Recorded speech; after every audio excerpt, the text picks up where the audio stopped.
So thank you. No planet is bad. Functional malefic, functional benefic जो हमने वैदिक में स्टडी किया था, वही चीज केपी में भी, एक कॉन्सेप्ट वही है. Any planet can be good and any planet can be bad. ठीक है, depending on its placement, its star lord and mainly its sub lord. कौन सा ग्रह कैसा फल देगा. कोई भी ग्रह X Y Z, Venus, Jupiter, Rahu, Ketu, any planet can give us good results. Any planet can give us bad results, like we have studied in Vedic. हाँ, मैं ये कह रहा था कि पराशरी ट्रेडिशनल एस्ट्रोलॉजी जो है ना, उसमें नेचुरल मेनिफिक्स और नेचुरल बेनिफिक्स का कॉन्सेप्ट है. जैसे शनि है, मंगल है, ये नेचुरल मेलिफिक्स में आते हैं. जैसे शुक्र है, ठीक है, चंद्रमा है, ये नेचुरल बेनिफिक्स में ट्रेडिशनल पराशरी वैदिक एस्ट्रोलॉजी में आते हैं. तो ये सब down the years with empirical research, ये these concepts have been modified, not changed, modified. But हाँ, एक चीज आपको ध्यान देना है, वो वैदिक में भी लागू होता है और हमारे केपी में भी जो हम पढ़ रहे हैं उसमें भी लागू होता है कि जुपिटर वैसे by nature it is a शुभ ग्रह है बाय नेचर, लेकिन it can be a malefic planet also. वो खराब रिजल्ट भी दे सकता है, लेकिन खराब रिजल्ट अपने हिसाब से देगा वो. जबकि मंगल या राहु अगर खराब रिजल्ट देगा तो बहुत उठापटक करके, बड़ा ब्लड शेड करके देगा, है ना, बहुत वायलेंट तरीके से देगा. तो ये चीजें तो हमें दिमाग में रखना है. जुपिटर आपको खराब रिजल्ट देगा तो उसका तरीका अलग होगा. जैसा हम कहते थे ना, राहु अगर बेनिफिक है, वैदिक एस्ट्रोलॉजी में हम कहते थे राहु अगर बेनिफिक है, अगर राहु जो है फाइनेंशियल गेन्स का कारक बन रहा है बाय बीइंग स्टेशनड और posited in a good house, then it can give you good income. but वो इनकम, वो पैसे कमाने के मीन्स जो है ना, मीन्स वो हो सकते हैं कि 2 नंबर के हों.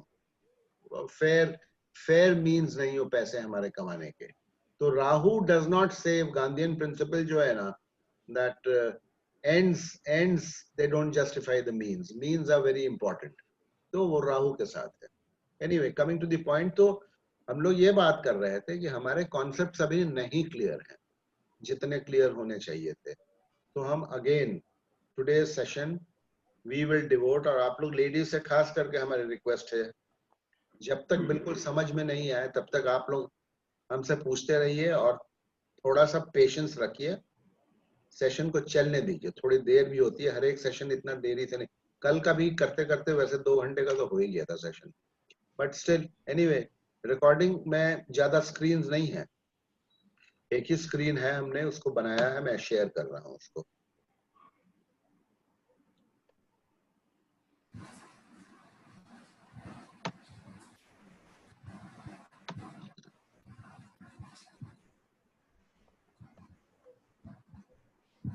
स्क्रीन आएगी तो बताइएगा.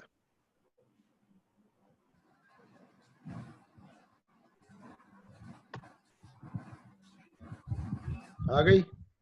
नहीं, स्लो है आज, कुछ नेट की प्रॉब्लम है.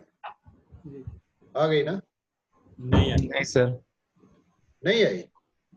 नहीं. क्या? अच्छा,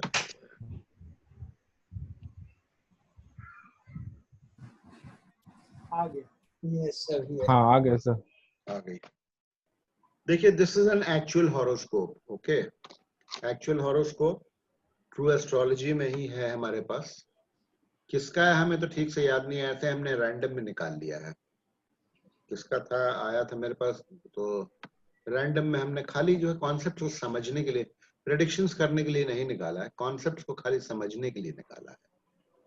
ये देखिए, मैंने चार्ट जो है साउथ इंडियन और नॉर्थ इंडियन का जो उसमें वो है, दैट प्रोविजन इज देयर ना, दोनों एक साथ जो आ जाता है डबल क्लिक करने से, वही वाला चार्ट हमने यहाँ प्रोड्यूस कर दिया है. ये प्लैनेटरी पोजीशंस हैं लेफ्ट साइड में. This is a very important table. Planetary positions हैं और ये कस्पल पोजीशंस हैं. कस्पल पोजीशंस मतलब भाव या हाउस. ये हमने कट कर दिया है, सब लॉर्ड, सूक्ष्म वाले जो कॉलम्स होते हैं ये हमने कट कर दिया है. ये हाउस वाइज सिग्निफिकेशंस हैं, सिग्निफिकेटर टेबल्स हैं जो कल हमने पढ़ा था, और ये दशा है, महादशा टेबल है इस हॉरोस्कोप की। अब मुझे ये बताइए कि suppose this table is not there, suppose, तो क्या आप लोग सब लोग के कॉन्सेप्ट्स इतने क्लियर हैं कि इस चार्ट को देख करके या अगर चलो चार्ट नहीं, चार्ट और इस दोनों टेबल को देख करके या इस टेबल को आप बना सकते हैं? How many people can do it? ये तो बन जाएगा, ये आप बना लेंगे, हाँ। सभी लोग वीरेंद्र नहीं जी भी बना। सटीक बनाएंगे। हाँ, अब वीरेंद्र जी भी सटीक बनाएंगे।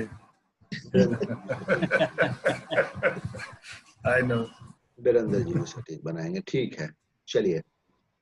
Anyway, let us understand. देखिए यहां पर जो चीज है, ये जो चार्ट है ना, ये हमारा हॉरोस्कोप चार्ट, मतलब हॉरोस्कोप, ये चार्ट है, ये नॉर्थ इंडियन स्टाइल में है, ये थोड़ा सा गिचपिच हो गया छोटा होने की वजह से, ये इसको मत फॉलो कीजिएगा। ये हमारा प्रेसिडियस, ये कस्पल चार्ट है,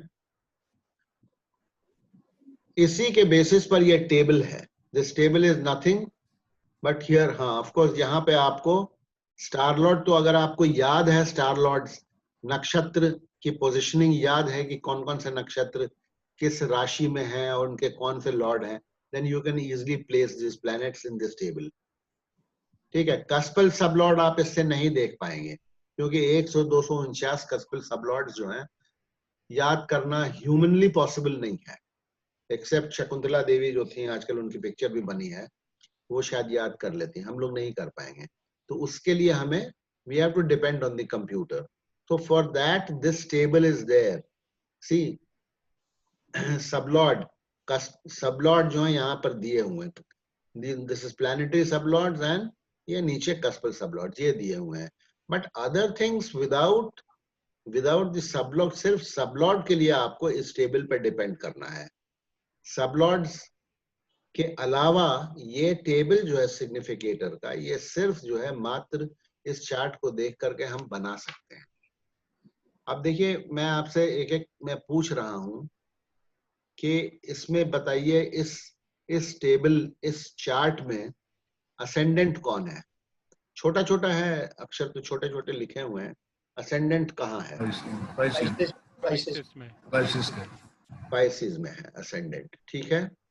ascendant means the first cusp, okay. तो फर्स्ट कस्प का लॉर्ड कौन होता है? जुपिटर। तो जुपिटर इस टेबल में कहाँ लिखाएगा? फर्स्ट हाउस, डी कॉलम में, 1 के सामने डी में, 1 के सामने डी में लिखाएगा। पूनम जी आप और स्वीटी जी आप लोग समझ रहे हैं इसको? ठीक है, okay. Now you have to see any planet which is in the nakshatra of Jupiter. ये important है, इसको समझिएगा। Any planet which is in the star of the sign lord. Star of the sign lord कौन हो गया यहाँ? Jupiter. Star of the sign lord में कोई planet है कि नहीं है, ये हमें कहाँ से मिलेगा?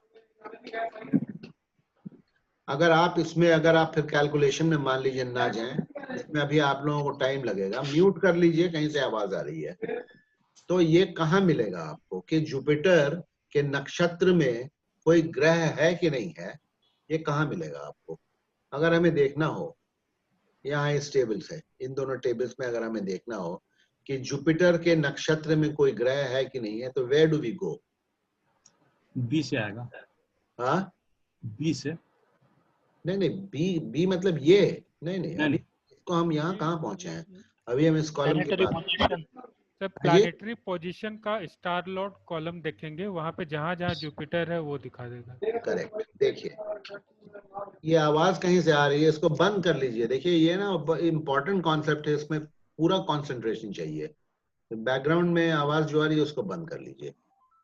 देखिए कोई भी ग्रह, किसी भी ग्रह, कोई भी ग्रह हो, ओनर हो चाहे ऑक्यूपेंट हो, अगर उसके नक्षत्र में कोई ग्रह होगा तो ये ग्रह ओनर या जो ऑक्यूपेंट जो है, ये इस कॉलम में जो है ना, ये प्लैनेटरी पोजीशंस के जहां एसटीएल लिखा है, स्टार लॉर्ड लिखा है, इस कॉलम में जुपिटर को अपीयर करना चाहिए। जुपिटर यानी कि ये स्टार लॉर्ड मतलब नक्षत्र स्वामी।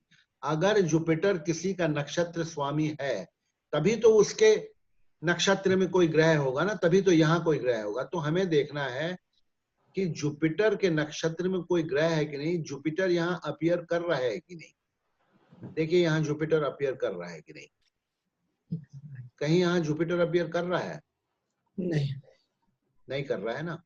जुपिटर यहाँ कहीं भी अपीयर नहीं कर रहा है। इसका मतलब जुपिटर के नक्षत्र में कोई ग्रह नहीं है। जुपिटर के नक्षत्र में कोई ग्रह नहीं है। तो यहाँ फिर ये ब्लैंक क्यों है? क्योंकि there is no planet in the star of Jupiter, ये इसीलिए ब्लैंक है। क्लियर है? जहां भी जुपिटर एज ऑक्यूपेंट या एज ऑक्यूपेंट या as sign lord, as owner of the sign आएगा, उसके सामने कॉलम नक्षत्र वाला ब्लैंक रहेगा।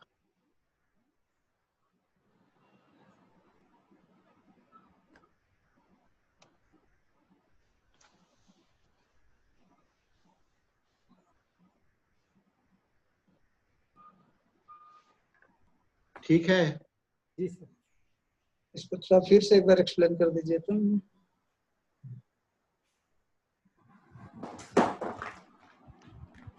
कोई भी ग्रह दो प्रकार से रिजल्ट देता है।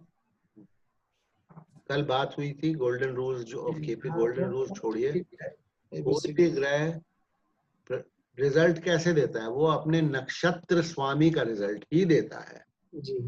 कोई भी ग्रह अपने दशा अंतर्दशा में जब वो अपने नक्षत्र स्वामी का रिजल्ट देगा। तो हमें देखना है कि कौन सा ग्रह किसके नक्षत्र में बैठा है। तो पहले हम क्या करते हैं कि हम हर एक भाव जो है, हर एक कस्प के ओनर्स का नाम यहाँ लिख देते हैं। ये डी कॉलम हम सबसे पहले भर देंगे इस चार्ट को यहाँ देख करके। ठीक है, चलिए हमने ये चलिए फर्स्ट कस्प हमने भर दिया, Jupiter is the owner. Second का बताइए कौन ओनर है? एरीज मार्स आ गया यहाँ सेकंड कस्प में मार्स। ठीक है, थर्ड का बताइए स्वीटी जी, थर्ड का बताइए। थर्ड का सर जेमिनी, नहीं टॉरस और उसका वीनस हो गया। ठीक है, थर्ड हाउस है, जेमिनी नहीं, थर्ड हाउस। हाँ जी हाँ जी। टॉरस है, ये टॉरस है, यहाँ लिखा नहीं हाँ है जी टॉरस का, हाँ जी। क्लियर है ना? तो यहाँ हाँ जी। वीनस आएगा थर्ड के सामने। फोर्थ का पूनम जी आप बताइए मुझे, फोर्थ का स्वामी कौन होगा, लॉर्ड कौन होगा फोर्थ का? मरकरी। ये मरकरी आ गया। ठीक है, मरकरी। फिफ्थ का बताइए, कोई बताइए फिफ्थ का कौन होगा? इसका सर कैंसर, उसका कैंसर मून आ गया। सिक्स्थ का बताइए। लियो सर सन आ गया।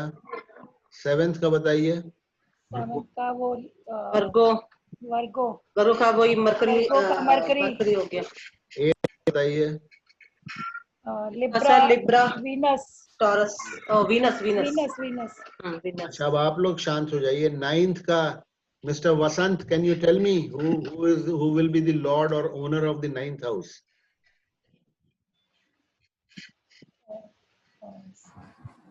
Sir, it's Mars.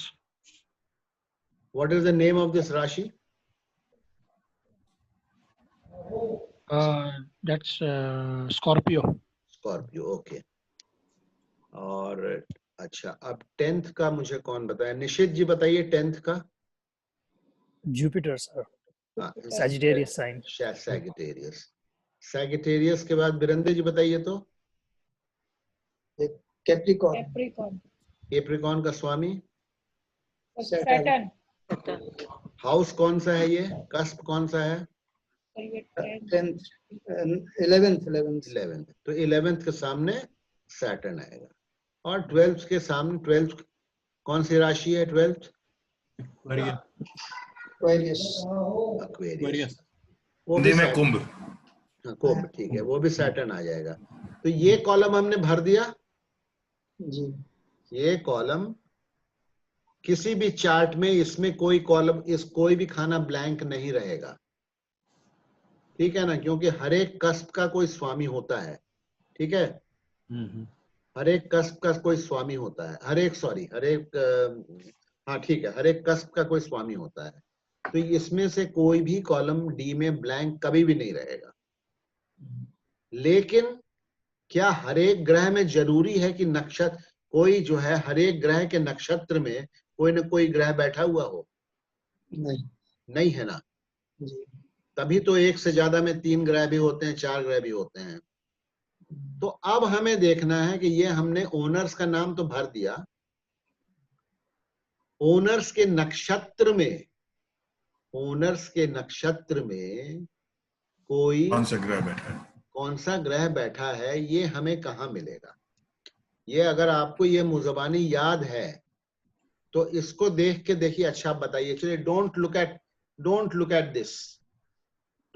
This, if you can fill this up without looking at this, तब आपका एकदम कहानी आपके फिट हो गई। अब आप बताइए, कोई भी हमें, जुपिटर तो चलो हम लोग ने देख लिया, जुपिटर में कोई नक्षत्र नहीं, हमने टेबल से ही देख लिया था।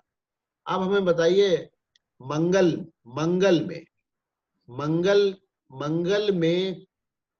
के नक्षत्र में कौन सा ग्रह बैठा हुआ है?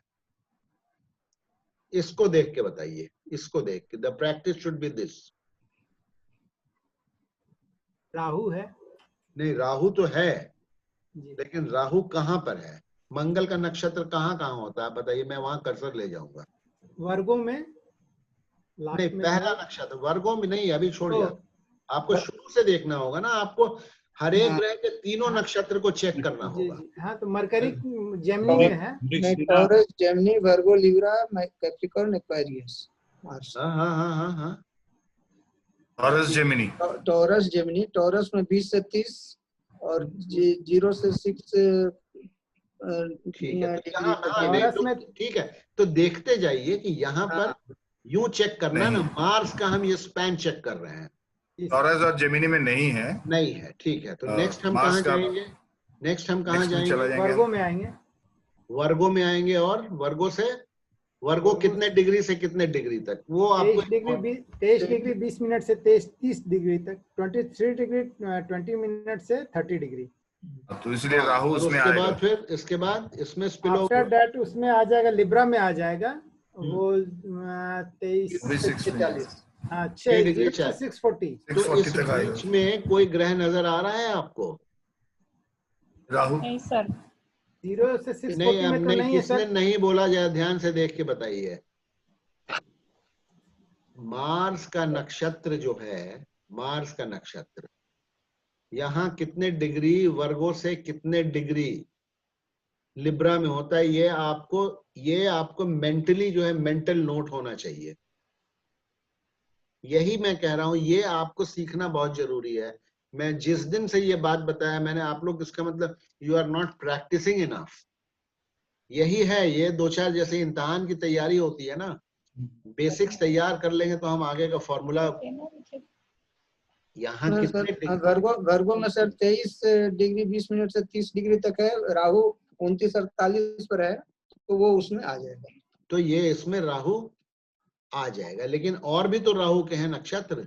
ये तो एक चेक किया तो हमने यहाँ राहु लिख दिया, और भी तो हो सकता है। फिर और कहाँ? 11th and 12th के बीच में भी है। 11th and 12th तो यहाँ कोई कैप्रिकॉर्न में प्लान, है। तो यहाँ कोई कैप्रिकॉर्न में और यहाँ कोई प्लैनेट है ही नहीं है, ठीक है। तो मंगल के नक्षत्र में कौन आ गया? राहु आ गया, ठीक है। अब हम चलते हैं वीनस पर। आज का पूरा क्लास हम यही प्रैक्टिस करेंगे। अब आप लोग जो बता चुके हैं उन लोग मत बताइए। सर इसको सर, ये जो आप करा रहे हैं सिग्निफिकेटर्स का, सर इसमें थोड़ा प्लानिटरी पोजीशन में भी उसको थोड़ा शो कर दीजिए। अरे वो आएंगे ना प्लानिटरी पोजीशन में, एक एक कॉलम करके चल रहा हूँ एक एक कॉलम कर लीजिए। एक एक कॉलम करके चल रहा हूँ। या तो बोलिए मैं ये ब्लैंक एक वहाँ ये कर दूं। नहीं ठीक है सर, ठीक है। इसको मैं मिटा देता हूँ, इसको आप लोग भरिए। हाँ सर मिटा दीजिए, मिटा दीजिए, खाली लॉर्ड छोड़ दीजिए, साइन लॉर्ड छोड़ के बाकी मिटा दीजिए। बाकी मिटा दूं? हाँ सर, तभी प्रैक्टिस हो पाएगा।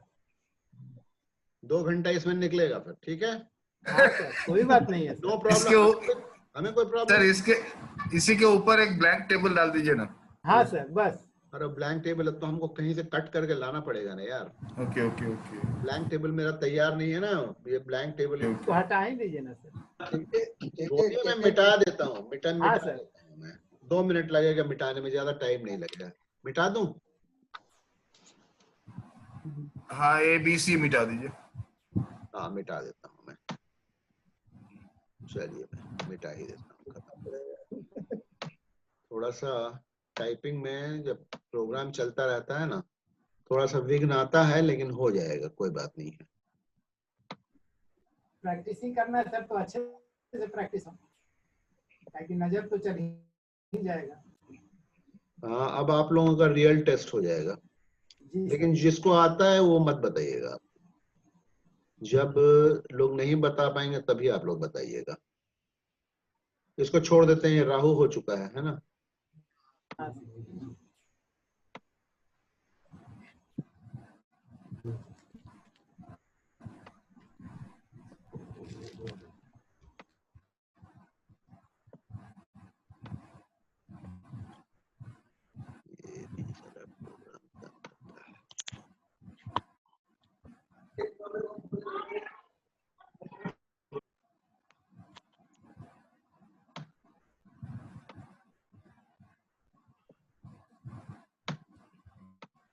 इसमें वीरेंद्र जी एकदम एक्सपर्ट हैं। अरे नहीं भैया, बहुत बढ़िया बनाते हैं।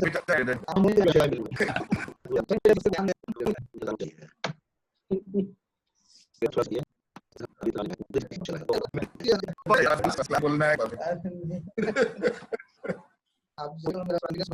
परफेक्ट जो बनाए ना, एक हम सब नहीं करते हैं। आप ऐसा नहीं है, देता हूँ जवाब। मैं क्या बताऊँ, मैं फोन में भी चाहिए सर, आपके पास यस सर हाँ भी हेल्प ग्रुप में। हाँ जैसे मैं बता दिया था मुझे। नहीं और इसमें मत जाइए।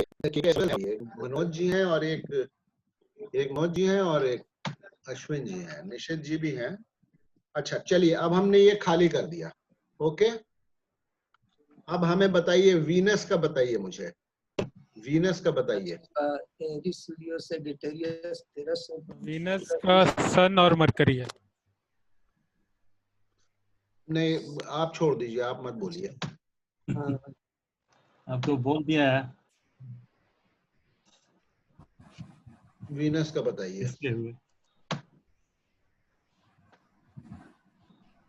कैसे सन और मरकरी दिखाइए, मतलब दिखाना पड़ेगा ना कहाँ कहाँ है। हाँ जी, ये एरीज में आपका 3, 13, 20 से 26, 40 के बीच में है। तो इसमें सन 21-50 पे है और मरकरी 13-32 पे है। और बाकी जो उसका है चौथा, आई मीन कैंसर के बाद वाला लियो में कोई ये नहीं है, ग्रह नहीं है। और इसमें भी कोई ग्रह नहीं है, सेजिटेरियस में भी कोई ग्रह नहीं। तो कौन कौन हो गया? सन और मरकरी। सन मरकरी, ठीक है। चलिए, वीनस को देखने के लिए ये 3 जगह हम लोग को देखना होता है। अरे देखिए, किसी भी ग्रह को देखने के लिए, किसी भी ग्रह में कोई नक्षत्र, किसी के ग्रह के नक्षत्र में कोई बैठा है कि नहीं बैठा है, तो आपको 3 जगह देखना पड़ेगा, क्योंकि हर ग्रह के 3 नक्षत्र होते हैं और 3 उसका एरिया होता है। 3 एरिया होता है 13 डिग्री 20 मिनट का। वो आपको पूरा 13 डिग्री 20 मिनट किस ग्रह के नक्षत्र किस राशि में पड़ते हैं, वो आपको एक मेंटल नोट तैयार रहना चाहिए। आप तभी इस टेबल को प्रिपेयर कर पाएंगे, नहीं तो फिर दिक्कत होगी। चलिए बताइए मरकरी का, बताइए कौन बताएगा मरकरी का? वीरेंद्र जी बताइए मरकरी का बताइए। कैंसर, स्कॉर्पियो, पाइसेस में 16:40 से 30 डिग्री। कैंसर, कैंसर में कोई नहीं है, नहीं कैंसर में कोई नहीं।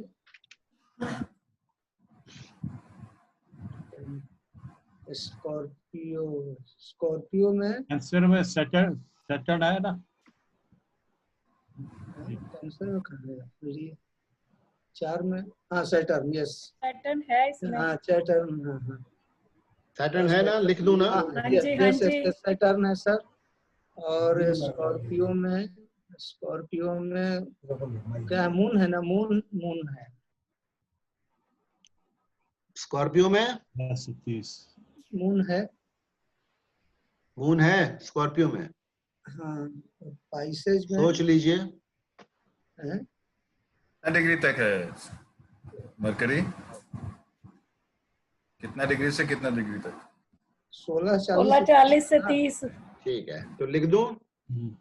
हाँ, वो भी साफ बोलिए। और बोलिए। पाइसेस मून लिख दूं?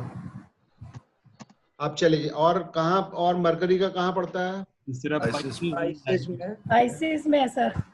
पाइसेस में बताइए क्या पोजीशन है कि नहीं है? वीनस केतु आएगा। केतु आएगा। केतु है। केतु आएगा। केतु आएगा, यस। वीनस मार्स तो कम पर है। तो 3 ग्रह जो हैं मरकरी के नक्षत्र में है, ठीक है? 3 ग्रह। चलिए नेक्स्ट आ जाइए। ये एक कॉलम भर लेंगे ना, तो ये बाकी कॉलम्स भरने में आपको बहुत आसानी होगी, आसान हो जाएगा। हाँ, ठीक है। 27 डिग्री। अब मून का कोई और बताए, कोई नया आदमी बताइए। Vasanthan, can you tell me? Yes, sir. Can you tell me moon? Where do you find the nakshatras of moon? 27। Moon is in No, there's okay, yeah. Moon nakshatras will be where? 10 to 23 degree. Jupiter will be there in Okay. Moon Nakshatra. Okay, Jupiter will be there, and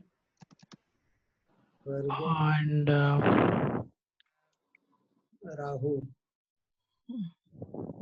No, कोई नहीं है। no, not in Libra. okay. Even Libra not there. Capricorn, Scorpio not there. चलिए, Sagittarius, Capricorn, Aquarius not there. नहीं है, कोई नहीं है। Saturn की खाली है।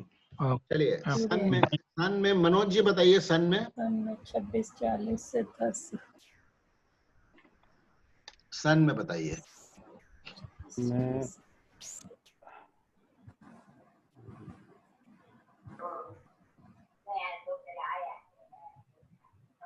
ना एरिस 10 पे है।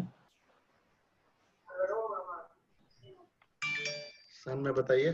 26 से 10 है। 26-40 से 10। सन में तो कोई नहीं है सर। टॉरस। चलिए, सन में कोई नहीं है, पक्का? कोई दिख नहीं रहा। चलिए आइए, मरकरी में बताइए। मरकरी में बताना है या देख के लिख देना है?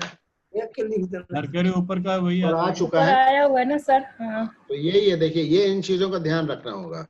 तो सैटर्न, मून और केतु। मून और केतु। वीनस। चलिए अब आइए वीनस में आइए। सर वीनस में भी तो सेम आ जाएगा ना, सन और मरकरी। चलिए, सन, मरकरी। मरकरी। मार्स में भी राहु आ जाएगा। It is actually very easy, है ना? लेकिन एक बार ऊपर गड़बड़ हो गया तो नीचे भी गड़बड़ हो जाएगा। हाँ, वो तो चेक करना। वो तो फिर है ही है ना। बताइए। जुपिटर में कोई नहीं है। जुपिटर में कोई नहीं है। ठीक है। सैटर्न में बताइए। आ गया सैटर्न। सैटर्न में है 3-20 से 16-40। 3-20 से 16-40। कैंसर, स्कॉर्पियो और पाइसेस। खुद सेट करनी है। 16-40।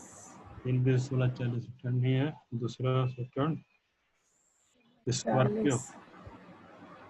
पाइसिस में जुपिटर और पाइसिस में वीनस और मार्स। यस संजय जी और पूनम जी और संजय जी हमको लगता है सबसे आगे हैं। Venus and Mars. सर मैं तो आज ही समझी हूँ ये सारा, अभी बताइए इतनी जल्दी यार, मैं फटाफट समझ लिया तो क्या बात है। अब भी समझी हूँ जस्ट। बढ़िया समझी। देखिए सर, अब इस बाय पूरा चार्ट लेके बैठी है। हाँ बिल्कुल बैठी हूँ, झूठ नहीं Yes. बोल रही उसमें। ठीक हाँ, है, हाँ, चार्ट एकदम लेके सही है। बैठे। देखिए चार्ट से समझना है, हाँ क्योंकि इसको आप रट नहीं सकते। क्लियर भी हो गया, अब मैडम को क्लियर भी हो गया। हाँ अब ये बिल्कुल सही। चार्ट लेके समझना है, आप रट नहीं सकते हैं इसको। अब अब मैं और स्वीटी बोल रहे थे हम लोग छोड़ दें, हमारे पल्ले नहीं पड़ रहा है ये। अरे ऐसा मत कीजिएगा, ये तो हमारी बदनामी हो जाएगी। नहीं नहीं सर, बदनामी की बात नहीं है इसमें। अब तो नहीं अभी करेंगे। मैं इस चीज को भाप करके हमने कहा आज ये क्लास बहुत अच्छा किया सर ये तो आपने। हाँ। चलिए एनीवे, चलिए आइए ऑक्यूपेंट्स। अब कौन सा किस कस्प में प्लैनेट बैठा है, फर्स्ट कस्प से शुरू करें। फर्स्ट कस्प में देखिए कौन बैठा हुआ है। Venus Mars. Sir Venus Mars mercury. Mercury. लिख दूं? वीनस मार्स में केतु है। केतु है सर, मरकरी नहीं है। ओनली केतु है, खाली वीनस भी केतु नहीं है। है। वीनस अच्छा फर्स्ट। हाँ हाँ सॉरी केतु। सॉरी वो फर्स्ट में भी वो रहा वहाँ पे यहाँ फर्स्ट। से- स्पाइसेस का ठीक है। कौन है? केतु। ठीक से देखिए, ठीक से देखिए। मरकरी भी है, हाउस में केतु और सन। और मरकरी भी है। केतु और मरकरी और सन। केतु मरकरी सन। आप लोग समझ लीजिए केतु मरकरी सन क्यों बोला जा रहा है। अंशुमन जी समझाइए। क्योंकि ये फर्स्ट कप्स जो है 20 डिग्री 36 मिनट से शुरू होके 21 डिग्री 50 मिनट एरीज तक चल रहा है, तो उसके बीच में केतु 25 है, डिग्री मरकरी 44 और मिनट। हाँ वही 25 44 तक, सॉरी। तो उसके बीच में ये तीनों ग्रह आ रहे हैं। ये देखिए फर्स्ट कस्प में कोई जरूरी नहीं है कि पाइसिस में जो है सिर्फ वही ग्रह रहेगा, क्योंकि इस कस्प का एक्सटेंट जो है ना 20 डिग्रीज ऑफ पाइसिस से लेकर के असेंडेंट फर्स्ट कस्प का स्पैन है, ये एरीज में चला जाता है 25 डिग्री 44 मिनट तक। तो इस बीच में जो ग्रह हैं, केतु तो पाइसिस में ही है, पाइसिस में 20 डिग्री से ज्यादा है तो आ जाएगा फर्स्ट कस्प में। और एरीज में देखिए 25 कस्प से कम कौन कौन से ग्रह हैं, मरकरी और सन है। तो ये तीनों जो हैं फर्स्ट कस्प में बैठे हुए हैं। ठीक है, एम आई क्लियर? जी संजय जी क्लियर है? हाँ सर थोड़ा सा गड़बड़ हो गया, देखने में भी मिस्टेक हो गया। Vasant ji clear? Yes sir yes clear. Manoj ji, Ashwin ji, सब लोग क्लियर? टाइप कर दूं? केतु मरकरी जुपिटर टाइप कर देता हूँ, ठीक है? केतु मरकरी सन। केतु मरकरी सन। अच्छा ठीक है, केतु मरकरी सन क्लियर हमने, चलो टाइप कर। अब बताइए सेकंड कस्प का बताइए। सेकंड कस्प में जुपिटर। सेकंड कस्प में जुपिटर क्यों? जुपिटर तो इसमें आ गया है, टॉरस में आ गया है। 22 डिग्री से शुरू हो रहा है ना सर जुपिटर 25 से शुरू हो रहा है, 25 से शुरू होकर 22 पे खत्म हो रहा है। जुपिटर बीच में जुपिटर है इसलिए वो। ठीक है, थर्ड में बताइए। थर्ड में कोई नहीं है। थर्ड में कोई नहीं है। फोर्थ में बताइए। फोर्थ में भी कोई नहीं है। श्योर? श्योर। फिफ्थ में कोई बताइए। नहीं है। फिफ्थ में सैटर्न है। फिफ्थ में सैटर्न। सिक्स्थ में बताइए। सिक्स्थ में भी कोई नहीं है। कोई नहीं है। सेवेंथ में बताइए। सेवेंथ में राहु है। सेवेंथ में राहु है। अब क्लियर हो रहा है ना आप लोगों को? एट्थ में बताइए। यूरेनस। यूरेनस से मतलब नहीं है, यूरेनस नहीं लिखेंगे हम लोग। एट्थ में है भी नहीं वैसे यूरेनस। नेपच्यून आएगा सर। नहीं है। नेपच्यून है लेकिन नेपच्यून तो हम करते नहीं है ना। हाँ जी सर जी सर। तो इसीलिए हम सीधे नाइन्थ में जाएंगे। ठीक है, नाइन्थ में आइए। सर एट्थ में मून तो आएगा ना? कहाँ है मून? एट्थ यहाँ पे मून देखिए, स्कॉर्पियो में बैठा हुआ है। 25 डिग्री अरे 46 तो मिनट। स्कॉर्पियो 25 कौन, 46। अरे भाई तो स्कॉर्पियो कौन सा वो है, एर्थ की बात कर रहे हैं, 9th कस्प है ना वो, 9th कस्प है। 9th कस्प है ना। अच्छा वो ऊपर लिखा हुआ है इसलिए हाँ, गड़बड़ हो 9th गया। कस्प वही, फर्स्ट में मेरा वही गड़बड़ हुआ। 9th में कौन आएगा बोलिए? मून 9th आएगा। में फिर मून 9th आएगा। में मून है सर। ठीक है, 10th में बताइए। 10th 9th में तो कुछ भी नहीं है। 10th कोई 11th, नहीं है। 10th नहीं 11th है। बताइए। कोई नहीं है। नहीं है। 11th में कोई है? नहीं नहीं है। 12th में? Venus Mars. Yes Venus Mars. Degree से मार्स। Venus Mars. अब चेक करना है आपको कि ये सारे ग्रह आ गए हैं कि नहीं, गिनिए कितने ग्रह हैं ये, कोई मिस तो 9 नहीं? ग्रह आ गए। 9 के 9 आ गए? 7 8 9 जी। जी आ सर। गए आ गए। आ गए ना 9 के 9? हाँ जी। तो ये आपको गिन करके कर ले, देख लेना है। ठीक है, अब चलिए, अब फिर वही कहानी आ गई फिर से। अब ये ऑक्यूपेंट्स के स्टार में कौन कौन से ग्रह बैठे हुए हैं ये बताना है आपको। केतु का आपको यहां से हेल्प नहीं मिलेगा, because Ketu is not an owner of any of the houses, इसीलिए इस कॉलम से आपको हेल्प नहीं मिलेगा केतु। तो केतु का बताइए यहाँ से, चेक करना ही पड़ेगा। केतु आपको करना ही पड़ेगा वो मेहनत केतु के लिए। 13-20 तक कोई नहीं है। 13-20 तक कोई नहीं है। केतु में कोई नहीं है। कोई नहीं है। केतु में कोई नहीं है। चलिए हटाइए, मरकरी में बताइए। मरकरी में तो हम लोग इधर सैटर्न मून लिखेंगे। केतु है सैटर्न। अब याद रखिएगा, ये उतने बड़े खाने नहीं हैं, याद रखना होगा आपको significator of because there are no planets in it, ये याद रखिए। ठीक है, मरकरी अभी किस अपने मरकरी का। मरकरी में कौन कौन है? Saturn Ketu, Saturn moon Ketu. Saturn moon Ketu. अच्छा चलिए, सन में देखिए, कोई नहीं है। सन सन में में कोई नहीं तो है। सन भी और केतु तो खैर यहाँ आ गया। Sun is also a full fledge significator of the first house. ये आपको ये एक्सरसाइज करने से ये एक मेंटल आप नोट भी बना सकते हैं, नहीं तो आपको फिर यहाँ देखना पड़ेगा। चलिए आइए, जुपिटर में बताइए क्या पोजीशन है? कोई नहीं। कोई भी नहीं है सर। अब कॉन्सेप्ट क्लियर हो रहा है ना, खाली एक कॉलम देख करके भर देना है हमें। ठीक है, अब बताइए, यहाँ तो कोई नहीं था, तो यहाँ नेचुरली इसलिए कोई नहीं इधर कोई रहेगा। नहीं होगा। यहाँ कोई नहीं था, यहाँ कोई नहीं रहेगा। इसका मत भर दीजिएगा। अभी ऑक्यूपेंट्स के स्टार में, नक्षत्र में कौन बैठा है ये भर रहे हैं हम लोग। यहाँ जो है इनके सामने ही भरना है हमको। सैटर्न में कौन है? Venus Mars. सैटर्न में वीनस और Mars. Venus Mars. Rahu. Sun में कौन है? ये सॉरी सैटर्न ही है ना, सैटर्न में जी। रिपीट हो जाएगा। 50 से निकालो, खराब हो जाएगा। वीनस, इसमें नहीं सर, कोई नहीं। इसमें नहीं है। वो ये सन है, sorry sorry sorry sorry sorry sorry sorry. Saturn वाले में भरा नहीं। अच्छा, राहु, राहु में बताइए। राहु। राहु में आपको देखना पड़ेगा। जी सर। राहु में आपको देखना पड़ेगा।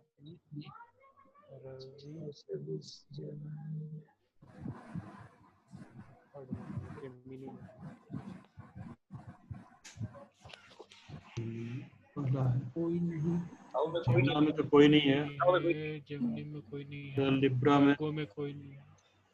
लिब्रा में कोई नहीं है। लिब्रा में भी कोई नहीं है। कोई नहीं है ना? नहीं, कोई नहीं है। कोई नहीं है, नहीं। कोई नहीं है सर। मून में बताइए। जुपिटर। हाँ, जुपिटर है। जुपिटर उनमें तो जुपिटर है। चलिए, और अब वीनस में देखिए। सन और मरकरी। वीनस में है सन और मरकरी। सन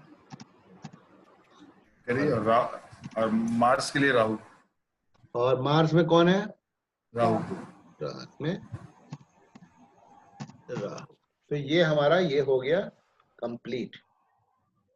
ये टेबल अब हमारी हो गई complete. This is significator table. ठीक है, नाउ आई होप कॉन्सेप्ट काफी हद तक क्लियर हो गया होगा विदाउट लुकिंग एट दिस, इसको देख करके भी आप इसको भर सकते थे, लेकिन आपने चार्ट देख करके ही भर लिया है। आई होप ये, इसका मतलब ये आपको, आप लोगों को ये कॉन्सेप्ट, ये कॉन्सेप्ट क्या है, ये तो याद करने वाली चीज थी, ये आप लोगों को याद हो गया है। भले ही अश्विनी भरणी कृतिका उस ऑर्डर में याद नहीं हुआ हो, अगर वो हो गया हो तो बहुत अच्छी बात है, कर सकते हैं तो कर लीजिएगा। नहीं भी अगर जानते हैं कि यहाँ पर कौन सा नक्षत्र है तो भी चलेगा, आपके प्रेडिक्शन में उससे फर्क नहीं पड़ेगा, ठीक है। अनलेस एंड अनटिल आप स्पेशलाइज कीजिएगा एस्ट्रोलॉजी में कि अश्विनी, जिसका अश्विनी में कोई अगर बैठता है तो उसका अश्विनी का क्या असर होगा, तो वो लेवल तक हम ना जाएंगे, ना उसकी हमें आवश्यकता है प्रेडिक्शंस के लिए, ठीक है। वो बहुत ही, फिर वो ये कह लीजिए एस्ट्रोलॉजी में वो एक पीएचडी का सब्जेक्ट होता है, सिर्फ नक्षत्रों पर करना, तो वो हमें नहीं करना है। हमें खाली प्रेडिक्टिव एस्ट्रोलॉजी के लिए ये जानना है कौन सा नक्षत्र का स्वामी जो है, किसका किस ग्रह का नक्षत्र जो है किस किस राशि में पड़ेगा। साइकिल वही है, उस दिन हम लोगों ने पढ़ा था, केतु से स्टार्ट होकर के मरकरी एक साइकिल एरीज टू कैंसर में खत्म हो जाता है, फिर लियो से लेकर के फिर जो है ये स्कॉर्पियो में खत्म हो जाता है, और लास्ट वाला order is the same, degrees are the same, it starts with Sagittarius and finishes in Pisces. तो ये आप लोगों ने याद कर लिया, चलिए this is a big achievement. अब हम आते हैं अपने उस पर। अब आप बताइए मुझे, अब हमें क्लियर करना है अपना, अब प्रेडिक्टिव स्किल्स जो है हम कैसे देखेंगे। प्रेडिक्टिव स्किल्स देखिए, क्या उस दिन बात हम लोग कर रहे थे, कौन सा ग्रह किसका जो है हमें फल देगा, वो भी हमको लगता है आप लोगों को क्लियर है कि स्टेलर लेवल पे जब सैटर्न की अंतरदशा या प्रत्यंतर दशा या महादशा चलेगी तो सैटर्न मेनली किस भाव का फल देगा?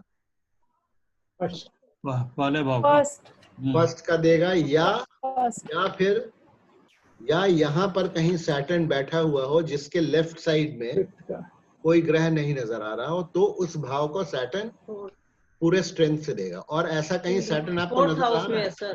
फोर्थ हाउस में, ठीक है। तो सैटर्न फर्स्ट और फोर्थ का प्राइमरीली रिजल्ट जो है अपने दशा अंतरदशा में सैटर्न देगा, ठीक है। अब फर्स्ट और फोर्थ हाउस से हम क्या क्या वो करते हैं, एक अभी खाली कोई जरूरी नहीं है, ये वैदिक वाला ही कॉन्सेप्ट है।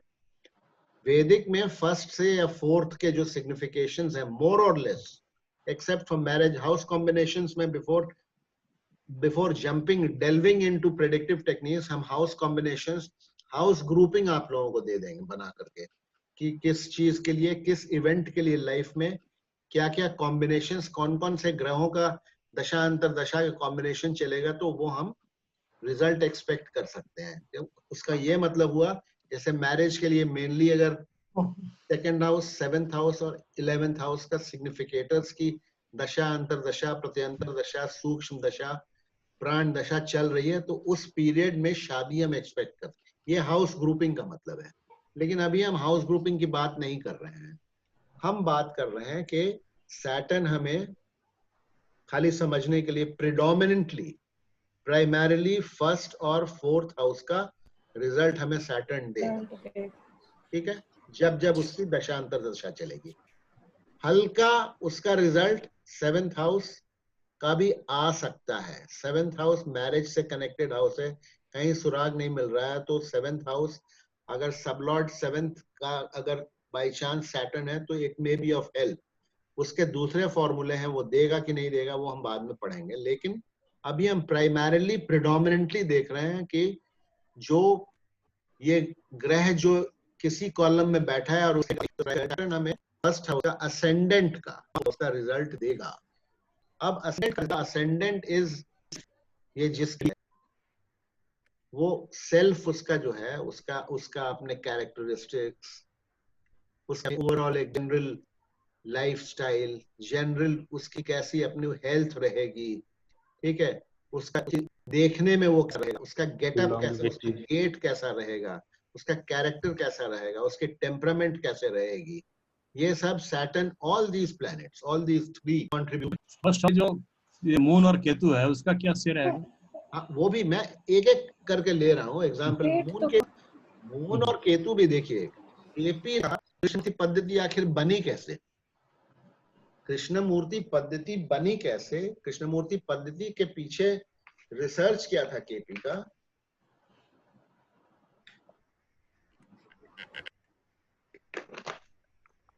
अगर आप केपी की किताब पढ़ेंगे तो केपी में रिसर्च करते करते देखा कि ये इस पर आ गए कि कोई भी ग्रह जो है अपने नक्षत्र का, वो जो है अपने नक्षत्र का फल देता है। फल देता है मतलब उसका नक्षत्र जिस भाव में बैठा हुआ है, उनका नक्षत्र पहले भाव में बैठा हुआ है, तो ये तीनों अपने नक्षत्र स्वामी का फल दे रहे हैं। नक्षत्र स्वामी जहां बैठा है या वो जिसका स्वामी है, जिस भाव है, तो ये तीनों नक्षत्र स्वामी का फल दे रहे हैं। क्योंकि उनका नक्षत्र स्वामी पहले भाव में बैठा है, तो अपने दशा अंतर दशा में वो पहले भाव केतु तीनों फर्स्ट हाउस का रिजल्ट देगा। ठीक है, और सन देगा। क्यों देगा, इस कॉलम को देख लीजिएगा, क्योंकि है और Sun is the occupant of the first house and there is no nakshatra. Sun जुड़ जाएगा, आप चाहिए समझने नहीं है। एक्चुअली चार का रिजल्ट देगा दशा में, सन रिजल्ट देगा, 6th का भी देगा और सैटर्न फर्स्ट का भी फोर्थ का रिजल्ट है। तो कृष्णमूर्ति हमको बहुत परेशानी हो रहा है। हाँ,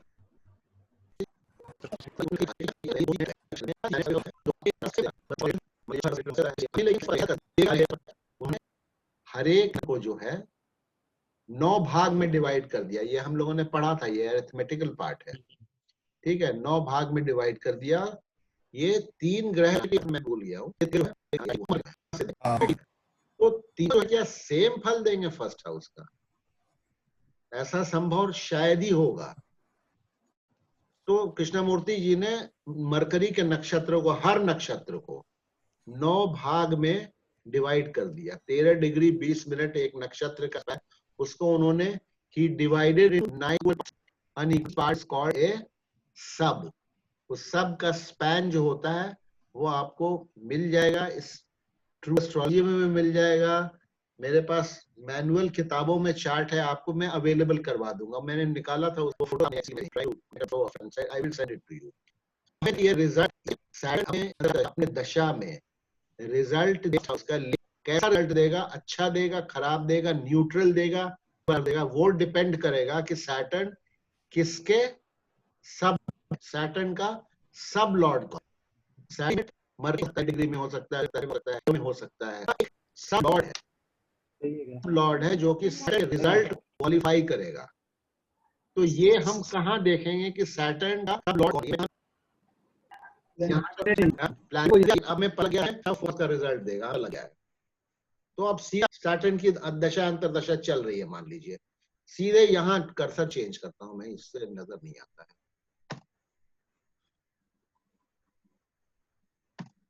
तो सीधे पहुंच जाइए सैटर्न, यहां पर देख करके यहां सीधे आ जाइए आप, क्योंकि यही एक है जिसके लिए आपको ये टेबल देखना पड़ेगा। ये 249 सब लॉर्ड्स होते हैं, वो ह्यूमनली पॉसिबल नहीं है हमको याद रखना। तो वहां हमें कंप्यूटर की या तो मदद ले, या फिर ये जो किताबें होती हैं, इन किताबों में टेबल दिया हुआ है। तो सैटर्न कितने डिग्री पर है इसमें मिल जाएगा, और वो सैटर्न की डिग्री जो है जहां भी सैटर्न बैठा हुआ है, उससे आप या तो ये टेबल देखेंगे या फिर ये कंप्यूटर वाला टेबल, आपको सैटर्न का सबलॉर्ड पता चल जाएगा। देखिए सैटर्न का सबलॉर्ड जो है, सैटर्न का सबलॉर्ड कौन है, यहाँ देखिए पढ़िए, Mercury. Saturn is in the star of Mercury and the sublord of Mercury. तो Saturn is in the star of Mercury, ये तो हमने यहाँ टेबल में लिख दिया। इसमें टेबल में नहीं भी अगर आप देखेंगे ना, तो अगर आपको धीरे धीरे आदत हो जाएगी तो क्योंकि इस टेबल को खोलने के लिए एक और आपको ये पेज छोड़ना पड़ता है। एक्चुअल जो है ना, एक्चुअल में अगर अब स्क्रीन शेयरिंग आपको दिखाऊंगा, आप समझ लीजिए क्यों इस टेबल का क्या इंपॉर्टेंस है। 1 सेकंड लगेगा, जब हम ये कर ही रहे हैं तो let us now understand. 1 minute में स्क्रीन चेंज करके आपको दिखा देता हूं। कि क्यों इस टेबल की क्या इंपॉर्टेंस है। हाँ सर, दूसरे पेज पे जाना पड़ता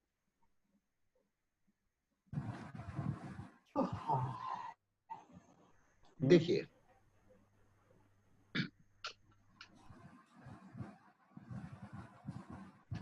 इसकी इंपॉर्टेंस है, आपको ये सिग्निफिकेटर टेबल खोलना पड़ेगा। जो टेबल हमने, वो तो आपके सामने है क्योंकि हमने कट करके स्क्रीन में रख दिया था।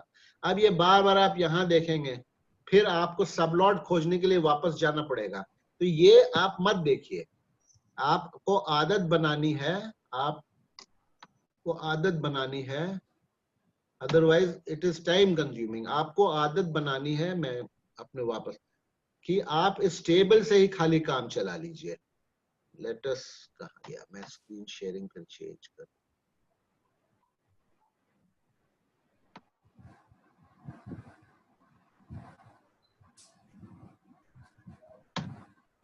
हमारी स्क्रीन कहाँ गई, हमारी स्क्रीन ये है।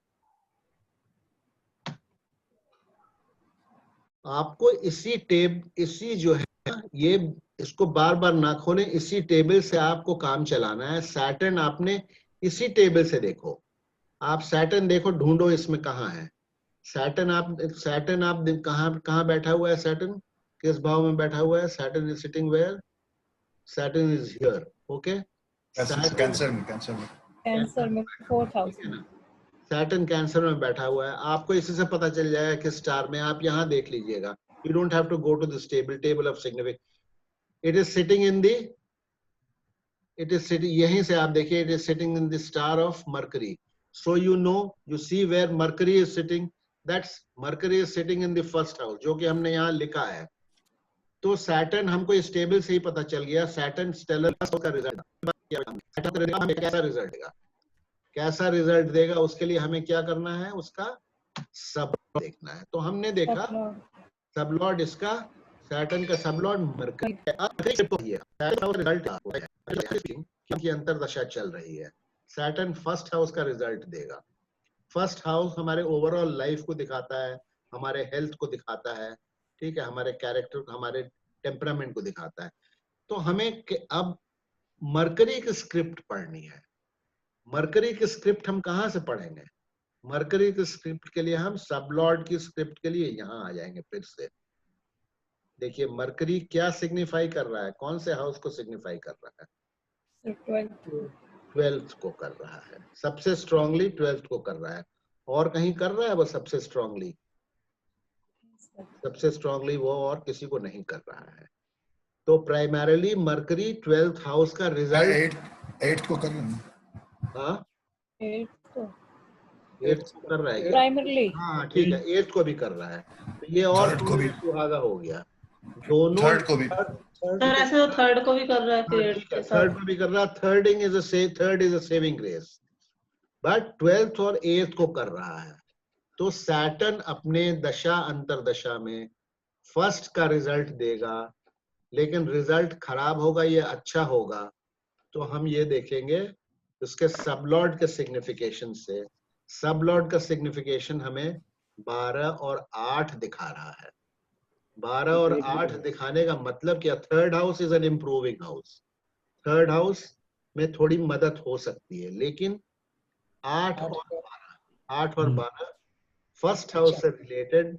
फर्स्ट हाउस मतलब सेल्फ, हमारे जिंदगी में 12 नंबर क्या करता है? खर्चा करवाता है, खर्चा। 12 नंबर खर्चा करवाता है। 8 नंबर क्या करता है? 8 नंबर अड़चने देता है, अड़चने, बीमारी, अड़चने देता है, डेंजर्स देता है, डेंजर्स, कुछ एक्सीडेंट भी दे सकता है। 8 और 12 का कॉम्बिनेशन एक्सीडेंट का है, कोई मारपीट हो सकती है ना, कोई हम थ्रेट का, मतलब अच्छा नहीं रहेगा। तो सैटर्न की अंतरदशा, इसमें सर सैटर्न 1, 8, 12 का आ गया तो उसको एक्सीडेंट होने का पूरा चांस है क्या? हम लोग बोल सकते हैं चांसेस बिल्कुल होगा, एक्सीडेंट हो सकता है या खराब एक्सपीरियंसेस, ऑब्स्ट्रक्शंस तो आएंगे ही आएंगे, वो that is the least that will happen. कोई काम आसानी से नहीं होगा, खर्चा बहुत होगा। सर मुझे इसमें ये पूछना था, जैसे आप कह रहे हैं कि हाउस वाइज सिग्निफिकेटर्स का चार्ट हम नहीं देखें, तो हम सीधा इसकी जैसे महादशा और अंतरदशा देखें, पहले कौन सी चल रही है, फिर उसमें हमको मालूम पड़ेगा ना कि हमने सैटर्न का देखना, फर्स्ट नेचुरली हाउस का देखेंगे। वो तो हम एक ले लिया, हम किसी का भी ले सकते हैं। हम मान लीजिए वीनस का ले लेते हैं, ये तो हम हाँ जी, समझाने के मतलब लिए पहले आपको। महादशा अंतरदशा देखेंगे, सर फिर वो उसके तो बाद ये जिसकी महादशा चल रही है फिर वो कहाँ है उसको देखिए, देखेंगे ना। उसी को देखिए, देखेंगे ना फिर अभी तो। क्या चल रहा है मैं देखता हूँ इनका। अभी ये जो जिसका भी है, ये मून की महादशा चल रही है। अब ये चूंकि कट कॉपी है ना, इसको हम एक्सपैंड करके अंतरदशा नहीं देख सकते हैं। ये कट कॉपी किया हो ना, एक्चुअल उससे नहीं है। मैं ऐसे ही, मैं खाली इनका हाइपोथेटिकली बात कर रहा हूँ। आप चलो कोई भी प्लैनेट बोलो, कोई भी प्लैनेट बोलो, किसकी देख। इनका सैटर्न का शुरू होगा 2066 से। उससे वो पहले तो इनका गए कोई फिर वो नहीं कह रहा हूँ मैं, तो ऐसे ही हमने सबसे पहला सैटर्न नजर आया तो मैं समझाने के लिए हाइपोथेटिकली हमने बोल इसमें तो दिया। कोई भी आ सकता है ना फिर फर्स्ट में तो। चलो मैं मून की चल रही है ना, हाँ मैं मून मून की की है। ले लेते हैं। चलिए हाँ मून की इसमें ले मून लेते भी हैं। है। हाँ जी। तो मून भी फर्स्ट को ही दिखा रहा है, मून भी फर्स्ट को दिखा रहा है, मून फोर्थ को हाँ दिखा जी। रहा है, ठीक है ना। और किसी को दिखा रहा है मून? सेवेंथ को नहीं। ठीक है, फर्स्ट और फोर्थ। 7th को, अब 9th को, 9th को भी आइए। 9th को नहीं, जुपिटर आ गया। 9th में नहीं। बी में दिखा अच्छा, रहा है, sorry, तो देगा yes, कमजोरी से, बी देगा में। कमजोरी हाँ, से। हम प्राइमरी प्रिडोमिनेंटली किसका रिजल्ट देगा उसकी बात कर ओके रहे हैं। ओके ये तो ओके ये हेल्पिंग नहीं। है, ये हेल्पिंग है। अगर कुछ रह जा रहा है तो हम इनकी हेल्प लेते हैं। तो मून भी सर फर्स्ट हाउस का ही देगा सबसे होने में पहले। हाँ वही तो कह रहे हैं। तो ये मून फर्स्ट भी। हाउस और फोर्थ हाउस का रिजल्ट देंगे। अब कैसा रिजल्ट देंगे, इनके लिए आपको मून का सबलॉर्ड पे जाना होगा। मून का सबलॉर्ड कौन है? राहु है, ठीक है। ये लेकिन ये ध्यान रखिएगा, ये महादशा है, इसकी ज्यादा इंपॉर्टेंस नहीं है। हम ये हाँ मान अंतरदशा में आएंगे ना। हम अंतरदशा मान के चल रहे हैं। हम मान के चल रहे हैं कि मून की मान लो मून शुरू हुआ होता, ठीक है, मून शुरू हुआ होता, स्टार्टिंग में उसकी अंतरदशा स्टार्टिंग में आएगी। मून की अंतरदशा चल रही है, तो मून की अंतरदशा में फर्स्ट और फोर्थ का हमें रिजल्ट मिलेगा थ्रू सबलॉर्ड राहु। अब राहु क्या दिखा रहा है? राहु हमें दिखा रहा है 7th। राहु के और सिग्निफिकेशंस होते हैं, वो हम अभी नहीं डिस्कस कर रहे हैं। अभी सीधा सीधा हम ये राहु दिखा रहा है हमें 7th, राहु दिखा रहा है हमें 12th, 12 भी है, 12 भी है। ठीक है, 7th और 12th दिखा रहा है। 7th is also not a good house and 12th is also not a good house, ठीक है। 7th is also not a good house and 12th is also improving houses में नहीं है। 7th या तो अगर मैरिज की बात आती है तो 7th will help in marriage, partnership की बात आती है तो 7th will help in marriage, but साथ में ये 12 नंबर है ना, तो ये इसको भी खराब करेगा। राहु जो है ना, ये 12 नंबर 7 को भी खराब करेगा। तो फर्स्ट का रिजल्ट जो है इनकी ओवरऑल लाइफ, और फोर्थ का रिजल्ट जो है, ये हो सकता है कि इनका मकान जो है, इनका प्रॉपर्टी जो है, फोर्थ जो है ना, फोर्थ को मून दिखा रहा है ना, और 12 हो सकता है कि मकान इनको बेचना पड़ जाए। हो सकता है मकान जो है 12 लॉस का है, सेपरेशन का है, मकान इनको बेचना पड़ जाए। हो सकता है मैरिज में कोई प्रॉब्लम आ जाए, क्या कि 7 और 12 है। 7 और 12 is a separating influence. Married life में कोई प्रॉब्लम आ जाए, क्योंकि फर्स्ट से कनेक्टेड है। First is self. तो हम मून का सिग्निफिकेशन फर्स्ट और फोर्थ पर नहीं छोड़ सकते हैं। फर्स्ट और फोर्थ पर, फर्स्ट का अच्छा भी हो सकता है फल, और फोर्थ का खराब, और फोर्थ का अच्छा भी हो सकता है। अच्छा देगा या खराब देगा वो डिसाइड करेगा सब लॉर्ड, वो डिसाइड करेगा सब लॉर्ड। वैसे राहु है, चूंकि मैं इसमें आपको देख के बता देता हूं, राहु केतु पर अब अलग डिस्कशन करेंगे। राहु जो है जिसकी राशि में बैठता है केपी में, उसका भी फल देता है। तो राहु बैठा है यहां पर किसके? वर्गों में बैठा है, तो मरकरी के जो प्रोमिसेस हैं वो भी राहु देगा, वो भी राहु देगा। तो मरकरी के जो प्रोमिसेस हैं यहाँ पर इस हॉरोस्कोप में, वो भी राहु देगा। तो यानी कि मून की मून की अंतरदशा जो हम कह रहे हैं हाइपोथेटिकली, उसमें मरकरी का भी फल मिलेगा थ्रू राहु। अब मरकरी का फल अच्छा है ये खराब है वो हम पढ़ चुके हैं या पढ़ेंगे या आपको पढ़ना पड़ेगा। This is how results are read. This is how results are read. अच्छा, अब एक चीज, चलिए एक और मान लीजिए कुछ उठा लेते हैं। चलिए मानते हैं हम वीनस उठा लेते हैं। वीनस उठा लिया हमने, ठीक है। वीनस क्या क्या दिखा रहा है हमें? मान लीजिए वीनस की अंतरदशा चल रही है। वीनस क्या दिखा रहा है हमें? 5th दिखा रहा है, और देखिए कहाँ दिखा रहा है, स्ट्रॉन्गेस्ट वाला उठाइए, 11th, ठीक है। 5th और 11th दिखा रहा है। 11th और 12th भी दिखा रहा है। 12th भी है सर। कहाँ 12th का वो सेकंड में। 12th का लेफ्ट में है ना यार। 12th में नहीं है, 12th के इधर तो ग्रह है ना। मतलब ये नहीं कह रहा हूँ कि 12th का असर ही नहीं, कुछ नहीं होगा, क्योंकि फिर तो हम इसको हम वैदिक एस्ट्रोलॉजी को नेगेट कर रहे हैं, ऐसा नहीं है, देगा। लेकिन प्रेडोमिनेंटली जो है ना वो 5th का और 11th का, फायदे वाला घर 11th है। 5th का घर क्या है? 5th का घर है आपका लव अफेयर्स का है, लव अफेयर्स है, स्पेकुलेशन है, एजुकेशन है, स्पेकुलेशन है, ठीक है। और आपका इमोशंस वगैरह वो सब तो खैर है ही है, ठीक है। और 5th अगर बीमार पड़ते हैं तो रिकवरी का घर है, ये ध्यान रखिएगा। रिकवरी का घर, बीमार पड़ते हैं तो रिकवरी का घर है, ये बहुत इंपॉर्टेंट है। 5th के ये पॉजिटिव फैक्टर्स हैं। Otherwise 5th is a neutral house, it is not an improving house. So Venus is signifying a neutral house or a house for some limited good purposes, and Venus is signifying the 11th house, which is supposed to be the best house, according to me, in Krishnamurti Paddhati, in any astrology. 11th के बिना कुछ नहीं होता है, कुछ नहीं। तो 11th तो बहुत अच्छा है, लेकिन कैसा रिजल्ट मिलेगा? अब हम सीधे फिर यहाँ आ जाएंगे। वीनस कहाँ है? वीनस कहाँ गया? वीनस, ये वीनस में आ जाएंगे। वीनस का सबलॉर्ड कौन है? जुपिटर। जुपिटर है। अब आप जुपिटर के सिग्निफिकेशंस को पढ़िए। जुपिटर किसका दे रहा है? सेकंड हाउस का। Second house. एक्सीलेंट। क्यों एक्सीलेंट हो गया? क्योंकि 11th के साथ सेकंड का कॉम्बिनेशन। जुपिटर सर 9th का भी दे रहा है। जुपिटर का भी दे रहा है, ठीक है। Now 9th can be an improving house. It is not an improving house, but it is a neutral house. Religious चीज बातें हैं, higher education है, ये सब promote हो सकता है। But second house जो है ना, second house का combination with 11th house is a very good combination. तो हम इस निष्कर्ष पे पहुंच सकते हैं कि वीनस के अंतरदशा में इनकी जिंदगी जो है ना, इनकी जिंदगी में अच्छा टाइम बीता होगा या बीतेगा, अच्छा पीरियड रहा होगा, अच्छा पीरियड रहा होगा। अभी कस्पल सबलॉर्ड्स को हम नहीं पढ़ रहे हैं, ये तभी अच्छा पीरियड बीतेगा जबकि कस्पल सबलॉर्ड अपना दरवाजा खोल के रखेगा, ठीक है। कल हमने जो बात की थी, कस्पल सबलॉर्ड को अभी हम नहीं पढ़ रहे हैं।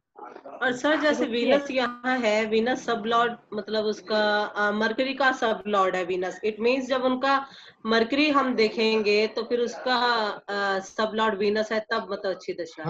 हाँ वीनस का जब फिर उसका हाँ देखिए, मतलब जैसे वीनस सबलॉर्ड में है ना, तो उसका लॉर्ड जो है मरकरी। इम्प्रूविंग हाउसेस के सिग्निफिकेटर्स हैं, ये समझ लीजिए। जो भी इम्प्रूविंग हाउस के सिग्निफिकेटर्स हैं, जैसे सेकंड के, 6th के, 11th के, ठीक है। If they appear as sublords, if they appear as sublords, they will support the antardasha or the dasha of whichever planet they are the sublord of. And significators of 12th and 8th, if they become sublords of any planet, उस planet को वो ले डूबते हैं। ये crux है। Reverse में देख अगर आप देखेंगे तो वीनस जहां जहां का सबलॉर्ड होगा, जहां जहां का वीनस सबलॉर्ड होगा, वहां वहां इनको अच्छा फायदा मिलेगा, ठीक है। ये है पढ़ने का तरीका स्क्रिप्ट को। लेकिन कल हमने बताया था कि ये फल तभी संभव है देखिए ये जो है ना, ये मामले को डिसाइड करता है। शादी 2-7-11 हमने बताया शादी कराता है ना, 2-7-11 की अगर दशाएं चल रही हैं, कॉम्बिनेशन ऑफ 2-7-11, लेकिन अगर 7th हाउस का सबलॉर्ड दिखाता है कि मैरिज पॉसिबल नहीं है, 7th हाउस का सबलॉर्ड अगर मैरिज नेगेटिंग हाउसेस को दिखा रहा है, मैरिज नेगेटिंग हाउसेस कौन कौन से हो गए? 2nd से 12th हो गया फर्स्ट, 7th से 12th हो गया 6th, और 11th से 12th हो गया 10। अगर 7th हाउस का सबलॉर्ड 1, 6 और 10 को खाली सिग्निफाई कर रहा है without signifying the houses of marriage, तो शादी नहीं होगी। ये कितना भी 2-7-11 की डिनायल ऑफ मैरिज ऐसे ही हम देखते हैं कृष्णमूर्ति पद्धति में। It is very interesting. लेकिन हमने कल बताया था टाइम ऑफ बर्थ बिल्कुल करेक्ट होना चाहिए, तभी आप इस पे रिलाई कीजिएगा, इस पे रिलाई तभी कीजिएगा।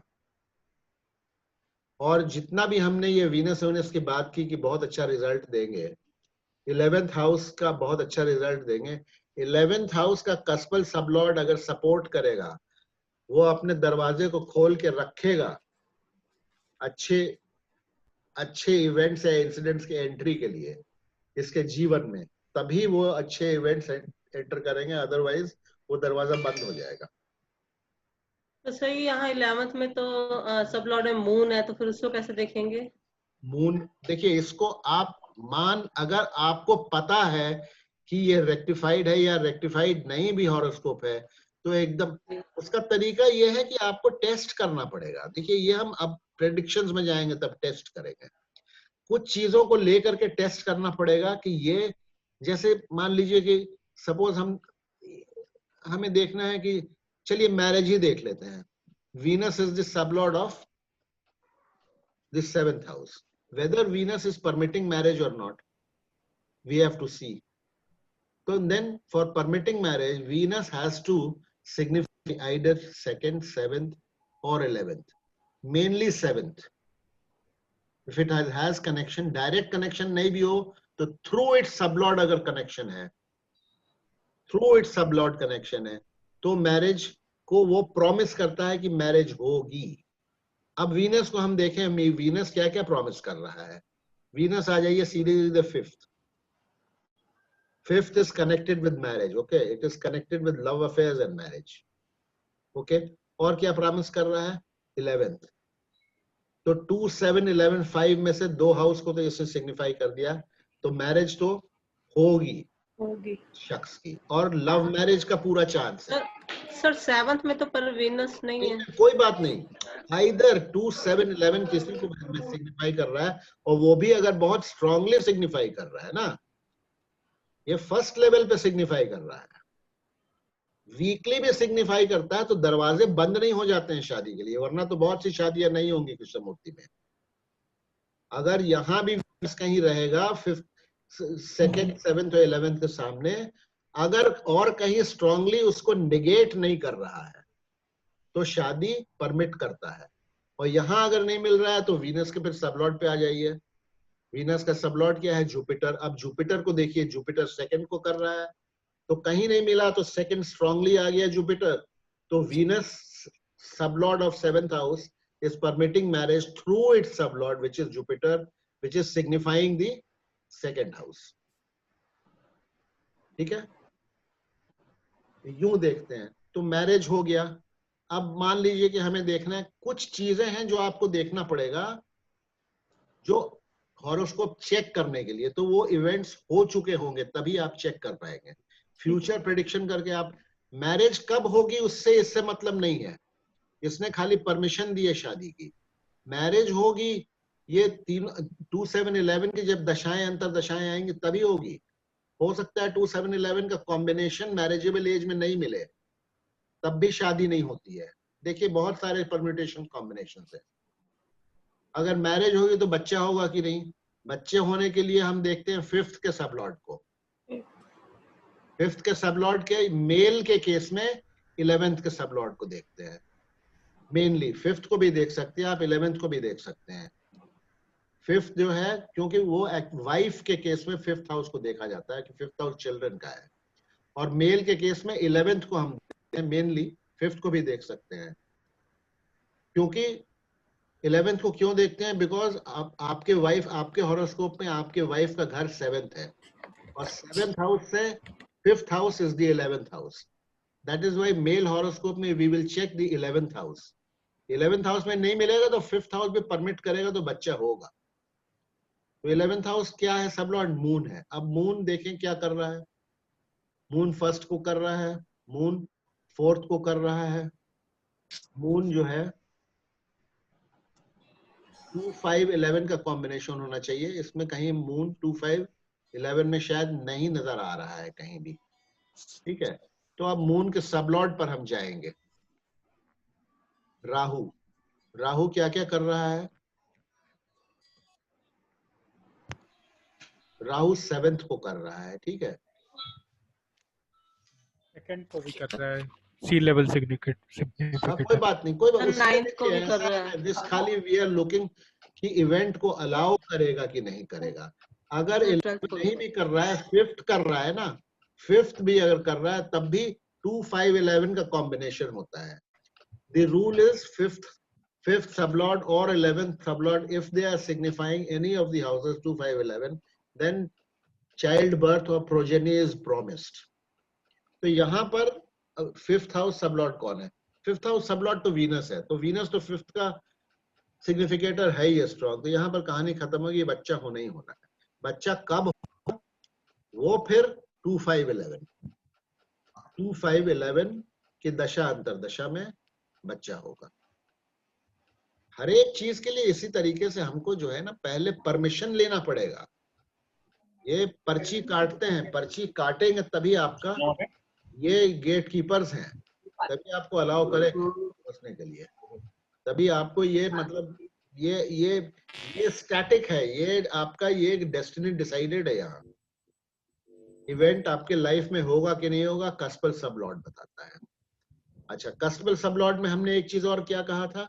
कस्पल सबलॉर्ड में you have to see the sublord of the sublord also. Cuspal sublord में you have to see the sublord of the sublord also. Then only you can come to any conclusion, final conclusion. You should, अगर यहाँ पे आपको खाली permission की जहां तक बात है तो वो आपको यहाँ मोस्टली परमिशन मिल जाता है। आप देखिएगा जहां बच्चा नहीं होता है ना, वहां पर वेमेंटली एकदम कहीं भी आपको सुराग नहीं मिलेगा। There are horoscopes, उसको हम डिस्कस करेंगे, we will take up, especially in horary astrology.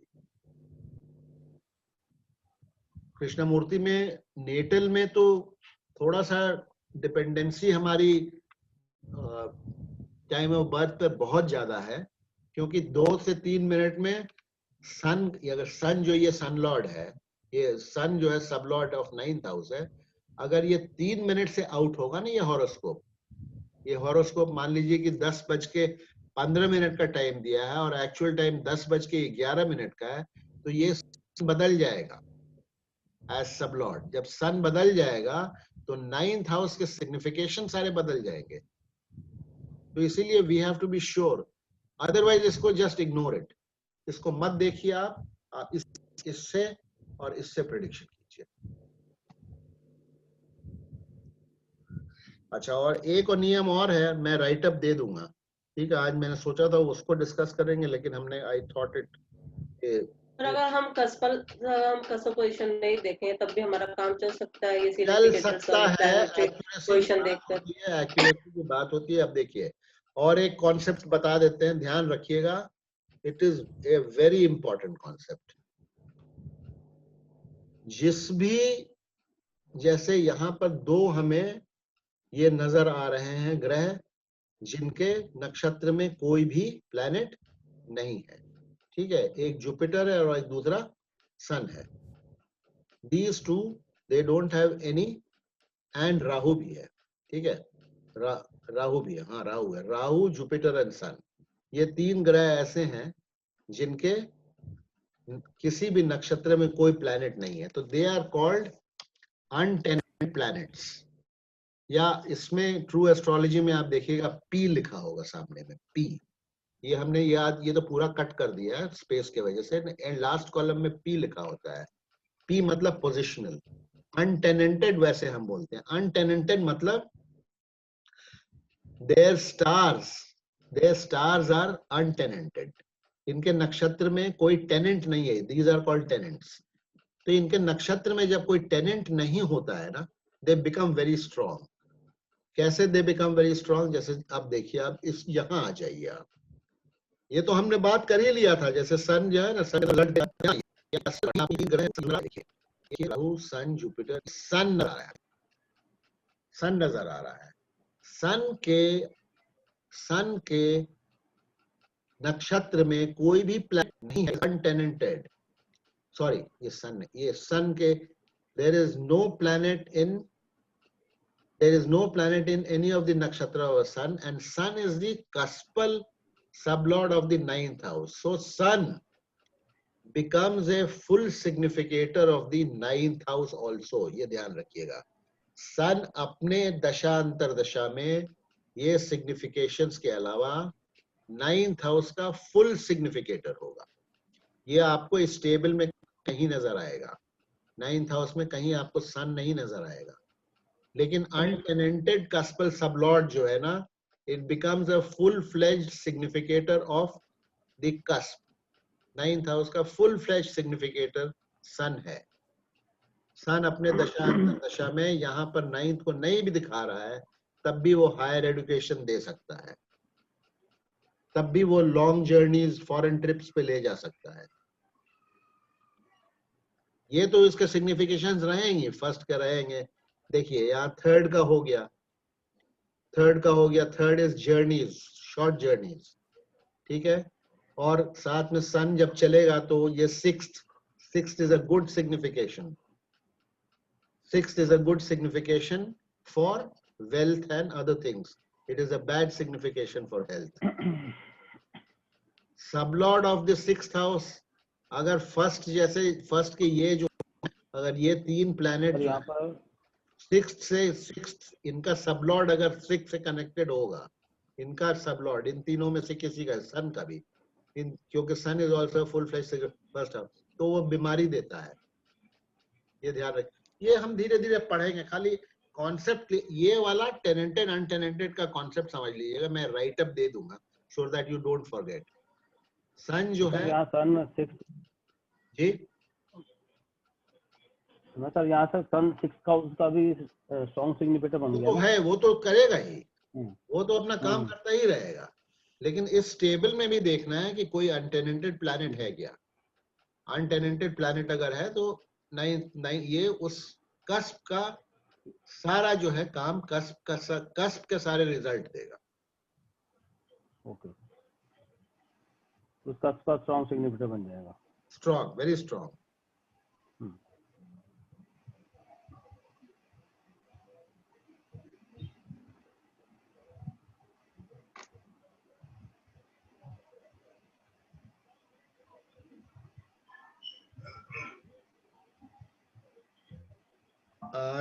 हमारे ख्याल से काफी कुछ क्लियर हो गया होगा आज।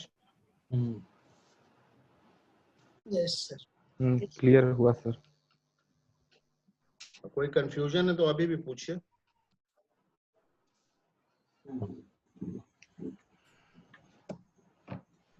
ये सर जो भी फल मिलेगा वो अंतरदशा दशा में है ना, और ट्रांजिट का बहुत महत्व नहीं है। ट्रांजिट का बहुत महत्व है, उस पर हम आएंगे। ट्रांजिट में उतना ही महत्व जितना वैदिक। ट्रांजिट का बहुत महत्व है। इसमें महादशा लॉर्ड का ज्यादा असर होता है या अंतरदशा लॉर्ड का? हाँ, किसका? अंतरदशा अंतरदशा लॉर्ड। अंतरदशा लॉर्ड का होता है, लेकिन कई बार आप देखिएगा केपी में शादियां वादियां जो हैं ऐसे देखिए, केपी में एक नियम ये भी है कि महादशा लॉर्ड जो है वो वैदिक में भी है। महादशा लॉर्ड अगर किसी इवेंट को सिग्निफाई नहीं कर रहा है, जैसे मान लीजिए कोई महादशा चल रही है, वो मैरिज को सिग्निफाई नहीं कर रही है, लेकिन मैरिज को वो डिनाई भी नहीं कर रही है, मैरिज को डिनाई भी नहीं कर रही है, तो marriage can take place. In the Antardasha, Lord Mahadasha may not have to participate necessarily. Marriage can take place in the combination of Antardasha, Pratyantardasha, Sukshma Pran. और अगर महादशा और अंतरदशा सेम प्लैनेट की चल रही है जो बिगिनिंग में होता है, जैसे जुपिटर में जुपिटर आता है, तो सिग्निफिकेशंस तो जुपिटर के वही रहेंगे. If Jupiter is not permitting marriage और मैरिजेबल एज है और सबलॉर्ड ने क्लियरेंस दे दिया है कि मैरिज होगी और मैरिजेबल एज है, तो मैरिज हो सकती है unless and until the mahadasha lord is not signifying the negating और द डिनाइंग हाउसेस. डिनाई नहीं करना चाहिए इवेंट को, तो वो अंतरदशा, प्रत्यंतरदशा और सूक्ष्म प्राण को परमिशन दे देता है to go ahead with the event. और अगर सर वो डिनाई भी कर रहा है और आई मीन सिग्निफाई भी कर रहा है, दोनों कर रहा है, तो मैरिज होगी. तो होगी. डिनाई भी कर रहा है, सिग्निफाई भी कर रहा है, उसका कॉन्सेप्ट है उसका. फिर वो that is the symptom of a disturbed marriage. ठीक है. देयर आर प्लैनेट्स जो 6th को भी सिग्निफाई करते हैं और 7th को भी सिग्निफाई करते हैं.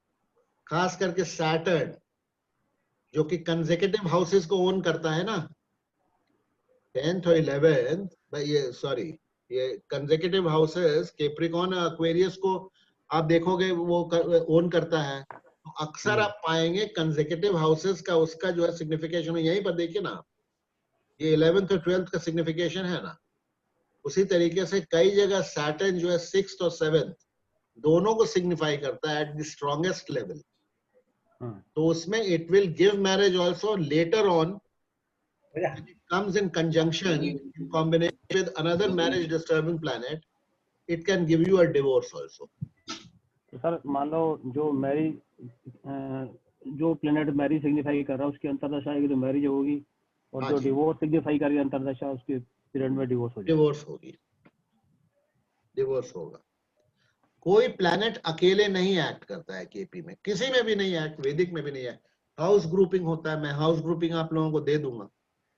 वैसे तो हाउस ग्रुपिंग अगर डिटेल में तो बहुत लंबा है, लेकिन उतना लंबा आप लेके क्या करेंगे.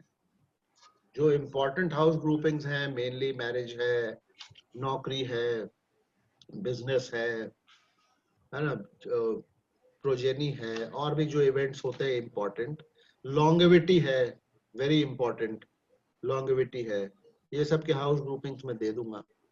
राहु केतु के रूल्स कल हम लोग पढ़ते हैं. राहु दिल we'll finish off next week से वील स्टार्ट विद प्रेडिक्शन. कल राहु केतु के रूल्स हम पढ़ते हैं, अनटेनेंटेड के और थोड़े रूल्स हम पढ़ लेंगे.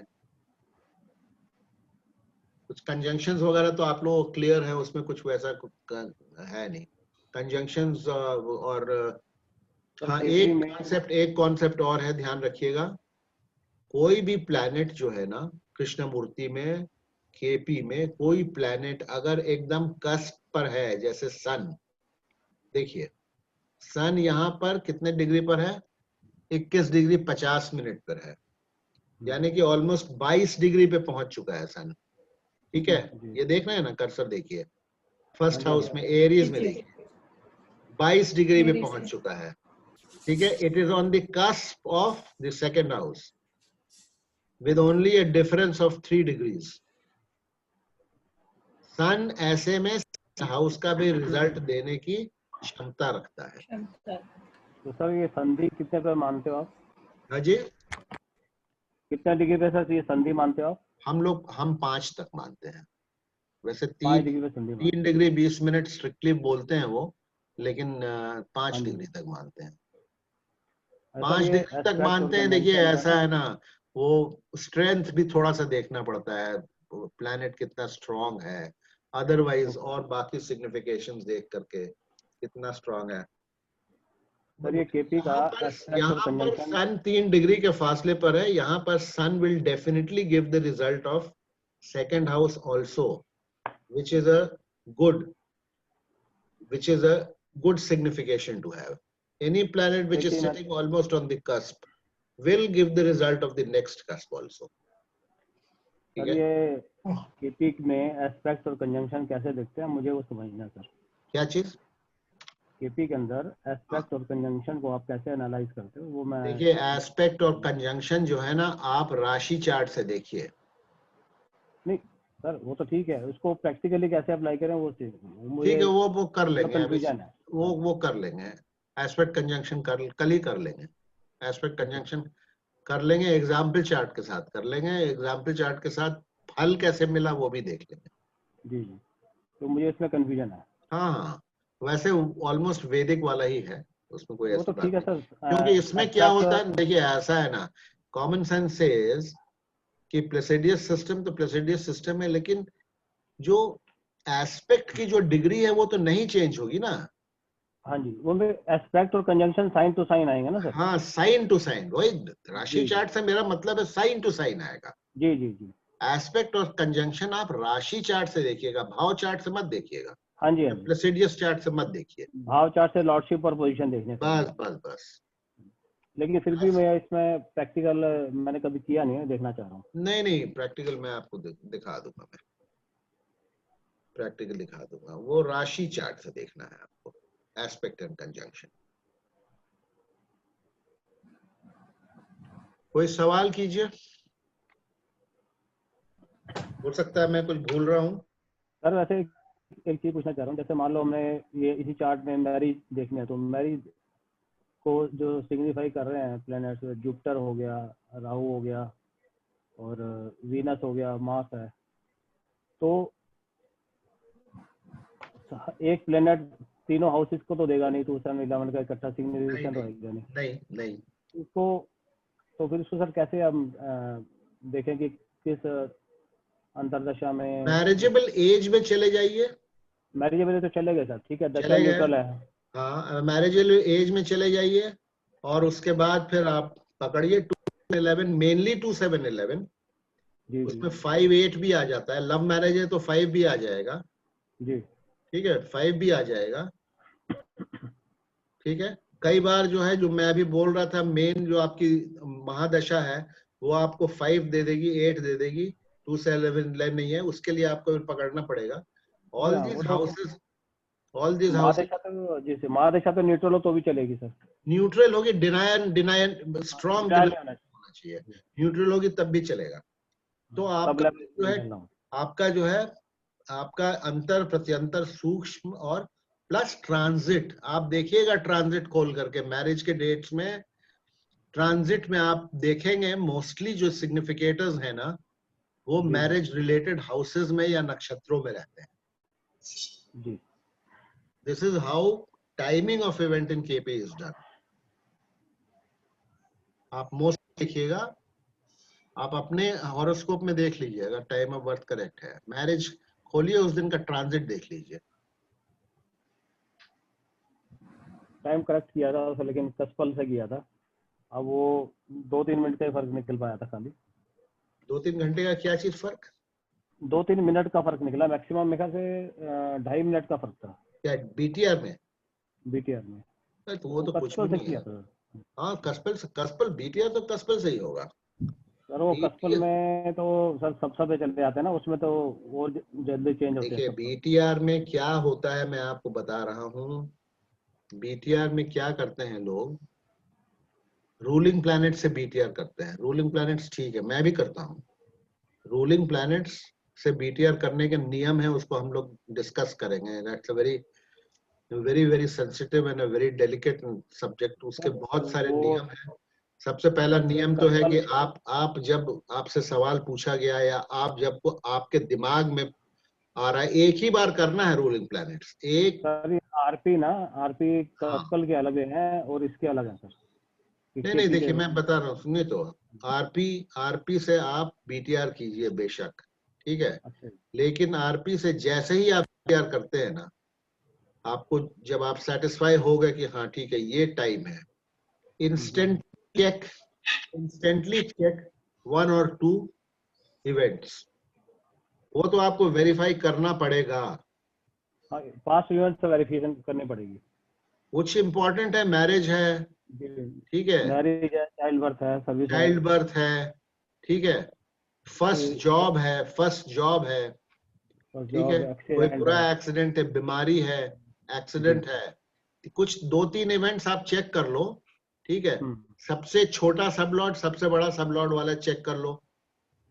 अच्छा, बड़ा सबलॉट में अगर गड़बड़ी आ रही है, चेंज करना पड़ गया, हो सकता है उसके बाद भी तो मे भी छोटे वाले सबलॉट्स चेंज नहीं होंगे। अच्छा sir, genetical connections genetic connection भी कर लीजिए। देखिए ऐसा है, मुझे उतना नहीं समझ में आता है, मैं आपको फैक्ट बताऊं, मुझे नहीं समझ में आता है जेनेटिक कनेक्शन वाला, फ्रैंकली स्पीकिंग। मैं उस पर नहीं कुछ तो मैं बीटीआर में मैं मेनली जो है ना इवेंट्स को चेक करके जो है इवेंट्स, इवेंट प्लैनेट तो है, डिवाइन है वो, उसमें कोई दो राय नहीं है। अगर आप ऑनेस्टली करेंगे, सीरियसली, यू नो, मतलब किसी लालच में नहीं और किसी को हेल्प करने के ध्येय से, ये बिल्कुल ये मतलब डिवाइन हेल्प इसको कहा जाता है। अगर आप ऑनेस्टली करेंगे तभी रूलिंग प्लैनेट्स आपको सही जो है मार्गदर्शन कराएंगे, otherwise they will mislead you. आप निकालिए ना, इंडिया जीतेगा, वर्ल्ड इंडिया जीतेगा या वो कोई जीतेगा क्रिकेट मैच का, और उसका गलत आता है, सट्टा लगा रहा है, गलत आएगा, आपका रिजल्ट सही आएगा ही नहीं आएगा। गलत आता है। जहाँ लालच आ जाएगी वहां आपका रिजल्ट सही नहीं आएगा। उसमें तो सही आया था सर, जैसे मान लो हमने इंडिया को अपना फर्स्ट हाउस मान लिया, अपोजिट पार्टी को अभी आएगा। अरे यार, जहाँ तो आ जाता है। जहाँ देश के प्रतिष्ठा की बात हो जाती है, वर्ल्ड कप फाइनल है, पूरे देश की निगाह, हम बैटिंग कर रहे हैं चाहे नहीं कर रहे हैं, या प्रतिष्ठा की बात है, तो वहां सही आएगा। लेकिन आप इसको धंधा बना लेंगे तो नहीं आएगा फिर सही। हाँ, वो नहीं आएगा बिल्कुल। हाँ, बाई हार्ट प्योर होना चाहिए। हमारे ग्रुप में ही, इसी ग्रुप में किसी ने पूछा था, शेयर मार्केट के लिए इसको करूंगा, हमने कहा मत कीजिएगा, you will lose money, don't, you will definitely lose money. This is not for, you see, astrology is not for, you know, speculation and earning money and for betting. कुछ लोग सर इसको इसमें यूज कर रहे हैं, वैसे बहुत हो रहा है, बैटिंग में और इसमें बहुत हो रहा है। मैं बहुत, जब हमें घुसा था इसमें तो मैंने भी 2-4 बार किया, 2-4 बार सही आया, फिर हमने कहा नहीं करना है, फिर हमने फिर कहीं पढ़ा भी है, करना नहीं चाहिए। तो एनीवे, चलिए वो छोड़िए सब बातें। आप आज बताइए, आप लोग कोई भी, मैं किसी की जिसकी आवाज नहीं आ रही है, अश्विन जी आप हैं क्लास में ना? जी हाँ सर, हूँ मैं, बिल्कुल हूँ मैं। आपने तो कुछ नया सीखा नहीं होगा? नहीं, बड़ा कुछ ना कुछ तो मिल जाता है ना सर। सर काफी let's say this house 12, yeah, in that there will be many yes, and but these Sun, Mercury and Rahu, will they give everything? I mean, how to differentiate? Their sublords, if their sublords are connected, suppose 12th house sublord is connected with 9th house and 11th house, it will give you a journey abroad and you will gain from that journey. Suppose 12th house sublord is connected with 8th, and suppose it is connected also with 12th, then it will give you an accident and it will give you hospitalization. Okay, so we have to differentiate. Yes, suppose your first house sublord is connected with your 6th and it is not connected with your 5th, then you will recovery may either not be there or it will be slow. 5th and 11th connection is not there. एक चीज है, जैसे एक house है, उसकी कई significations हैं जी। अब कौन सी सिग्निफिकेशन के रिजल्ट मिलेंगे, इसको कैसे आइडेंटिफाई करते हैं? 8th हाउस के सिग्निफिकेशन मैंने बताया नहीं, किसी भी एक घर की कई सिग्निफिकेशन बन जाती हैं, एक तो तीन, जैसे 8th हाउस का सिग्निफिकेशन 8 नहीं सर, वन हाउस 8 नहीं बोला मैं, एक बोलो, एक। अच्छा, एक, हाँ, एक फर्स्ट हाउस, मान लो कोई भी एक हाउस है, सपोज 7th हाउस है, उसकी मैरिज, एनी वन हाउस, उसकी कई सिग्निफिकेशंस हैं, कई हैं, उसमें किस सिग्निफिकेशन के रिजल्ट मिलेंगे वो कैसे आइडेंटिफाई करेगा? वो आइडेंटिफाई होगा आपका, एक तो सबलॉर्ड से ही आइडेंटिफाई होगा, दूसरा अंतरदशा किसकी चल रही है। अगर कोई भी हाउस अगर इम्प्रूविंग हाउस से कनेक्टेड है, उसका सबलॉर्ड इम्प्रूविंग हाउस से कनेक्टेड है, तो वो ठीक है।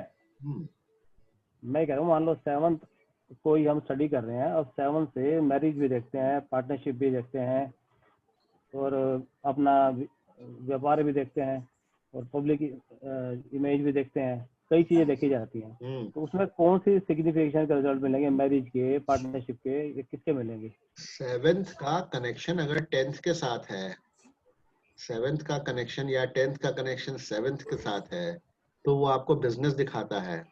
उसमें फिर 12th से कनेक्शन है तो उसमें बिजनेस में लॉस दिखाता है। अगर जो है उसका कनेक्शन जो है 2nd से है या 6th से है तो फायदा दिखाएगा। This is how results are to be read. And then दशा अंतरदशा किसकी चल रही है, सपोज दोनों दिखा रहा है तो किसके साथ उसका पीरियड चल रहा है, किसके साथ उसका पीरियड चल रहा है। सबलॉर्ड अल्टीमेटली दिखाएगा, 7th का सबलॉर्ड ही बताएगा 7th का क्या रिजल्ट मिलेगा। Marriage is a one time affair, वो तो एक बार हो जाएगी आपकी शादी। इन सेकंड, अगर सेकंड मैरिज है वो अलग, मल्टीपल मैरिजेस हैं, जैसे मल्टीपल मैरिजेस में अगर वीनस इज द सबलॉर्ड, ये sorry not Venus, Mercury is the sublord, तो अक्सर हाँ देखा गया है कि multiple marriages, of course there are other factors also. उसमें 7th में डुअल साइन भी होना चाहिए फिर। जी 7th हाउस में, 7th कक्ष में डुअल साइन भी होना चाहिए ना। वही तो कह रहा हूँ, मरकरी नहीं, कोई जरूरी नहीं है। प्रिडोमिनेंस ऑफ डुअल साइंस अगर है, अकेला मरकरी काफी है देने के लिए। अगर बाकी फिर सिग्निफिकेशंस अगर डिस्टर्ब मैरिज दिखा रहे हैं और अगर डुअल साइंस का प्रिडोमिनेंस है, 7th house sublord is a dual sign and there are symptoms of a disturbed marriage, then it will definitely result in a divorce. And if it is, even if it is not Mercury, it will result in a divorce. It will not be a second marriage. But if it is Mercury, there may be a second marriage. Okay. चलिए, ये तो आएगा, एक एक करके topics उठाएंगे हम लोग, तब डिस्कस। 7th का सबलॉर्ड और 9th से कनेक्शन हो उसका, तो भी कहेंगे sir multiple marriage. 7th connection अगर 9th का होगा तो अगर बाकी सब ठीक है, 12th से भी होगा, सबलॉर्ड अगर अच्छा है, फायदे वाला है, तो ये आपको बाहर ले जाएगा with your spouse. With your spouse it will take you abroad, you may settle there abroad। मतलब वो सेकंड मैरिज को इंडिकेट नहीं करेगा सर? है 9th हाउस जो है 7th का मल्टीप्लिकेशन हाउस है, अगर 7th के सबलॉर्ड से 9th का कनेक्शन होता है तो वो सेकंड मैरिज की तरफ इशारा नहीं करता है। और भी कॉम्बिनेशन देखने हैं सर, और भी कॉम्बिनेशन, और भी डिस्टर्बिंग फैक्टर्स होने चाहिए। मैरिज डिस्टर्बिंग 6th भी आना चाहिए भाई। 7th को निगेट करोगे तभी तो निगेट करेंगे तभी होगा, तभी निगेट होना चाहिए ना मैरिज का। तो मैरिज का जो पिवट है, backbone is the 7th house. जी सर। बाकी all are supporting houses only. अब आप लोग CIL पढ़ते हैं ना, सब लॉर्ड थियोरी, उसमें तो सेकंड हाउस लेते ही नहीं है मैरिज के लिए। उसमें नहीं लेते, उसमें तो उल्टा सर वो मैरिज के लिए जो है डेथ का घर मानते हैं। वो हमने भी पढ़ने की कोशिश की, काफी दिन लगे रहे, फिर हमने छोड़ दिया। हमने कहा मैं ये भी भूल जाऊंगा, सारा जो ये याद है ये भी भूल जाऊंगा। मैंने कहा नहीं, बहुत हो गया। काफी जगह ठीक बैठती है वो। नहीं ठीक है, अरे भाई बहुत ऐसा नहीं है यार, मतलब खुल्लर साहब ने बहुत मेहनत किया है, आपके खुल्लर साहब। सर सारे जो है ना 80% रूल केपी वाले ही हैं उसमें। 80% नहीं, 100% रूल्स हैं। हाँ जी। 4 स्टेप थ्योरी आप बोलते हैं ना, 4 स्टेप थ्योरी मैं आपको दिखा दूंगा इसी किताब में, इसी किताब में दिखाऊंगा 4 स्टेप थ्योरी कहाँ है। देखी है सर मैंने। आपने अपने नाम से लोग 4 स्टेप थ्योरी कर लेते हैं। ये रीडर 3 में भी केपी सर ने कर रखा है इन्होंने, कृष्णमूर्ति। पेज नंबर भी बता दूंगा कहाँ 4 स्टेप थ्योरी है।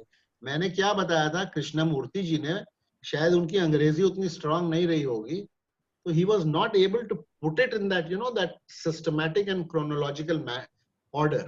इसीलिए उन्होंने 1 2 3 4, आप देखिएगा उनका लिखने का तरीका बड़ा हैphazard है, आप उसको ना बहुत दिमाग लगाना पड़ता है। हाँ जी बिल्कुल सर, बहुत दिमाग लगा के समझना पड़ता है, आपको ऑलमोस्ट किताब की एडिटिंग करनी पड़ती है। सर वो उस किताब को वही पढ़ सकता है जिसको नॉलेज, अदरवाइज जिसको नॉलेज आदमी नहीं पढ़ सकता, अदरवाइज नहीं पढ़ सकता। ये बात सही। जिसको नॉलेज हो, जिसकी अंग्रेजी थोड़ी बहुत ठीक ठाक है, अंग्रेजी अगर थोड़ी बहुत भी अगर कमजोर है तो this book will not make any sense to you, आप इसको पढ़ ही नहीं पाएंगे। जो सर अभी आपने हाउस वाइज सिग्निफिकेशन सिखाई है ना सर, लोगों को ये आती नहीं इसलिए पढ़ नहीं पाते। हाँ खैर ये भी है। चलिए हाँ। ठीक है, चलो जी। सर ये बेसिक जी इसीलिए हमने कहा ये आज जो है ना ये बहुत क्लास जरूरी था। आई होप कि लोगों को क्लियर हो गया होगा। क्यों आप लोगों को क्लियर हुआ आज ना कि अभी कुछ कसर रह गई है?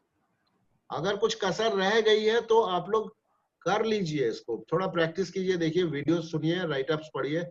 और संडे को मैं लिखता हूँ, कोई आता ही नहीं है, आप लोग खुद लिखिए, मैं हाजिर हो जाऊंगा आपकी सेवा में। एक एक्स्ट्रा क्लास हमको लेने में, हमें लेने में कोई प्रॉब्लम नहीं है, लेकिन नोट कर लीजिए डिस्कस क्या करना है, क्योंकि that will not be a regular class की अब इस चैप्टर के बाद ये चैप्टर। एक्स्ट्रा क्लास अगर करेंगे तो उसमें वो generally mainly doubt clearing session होगा। लेडीज लगता है कि वो अब परेशान हो रही हैं, टाइम हो रहा है। 11:30 हो गया। यस सर, 11:30 हो गए हैं। ये देखो अरे आप तो सब समझ गए हो पूनम जी, इसलिए आपकी आवाज में वो आज काफी हद तक क्लियर हुआ है, आज हुआ है इतने दिन से। आपने जब से डांटा मुझे तब से तो मैंने अंग्रेजी बंद कर दिया ना। हिंदी में देखो, ऐसे पूरी क्लास में मत बोला कीजिए, सारे डांटना शुरू कर देंगे। मैं देखिए मैं हिंदी में लिखना भी शुरू कर दिया। Thank you sir, thank you so much. चलिए हमको लगता है कि काफी हो गया आज के लिए। हाँ बहुत लेट हो गया सर अभी। अरे देखिए लेट तो होगा थोड़ा सा, बस यही तो टाइम। कोई बात नहीं, बट आज अच्छा रहा, बहुत अच्छा रहा। एक्चुअली क्या है ना, आप देखिए सबको देखना होता है ना। अब नहीं कोई बात नहीं सर। मेट्रोपॉलिटन सिटीज वाले लेट आते हैं ऑफिस से, उनको देर होती है, दिल्ली बॉम्बे ये सब, तो थोड़ा सा सब लोग क्लास, आज भी देखिए अश्विन जी ने लेट ज्वाइन किया, तो ये है थोड़ा सा कंसिडर करके चलना पड़ता है। Okay sir, no problem.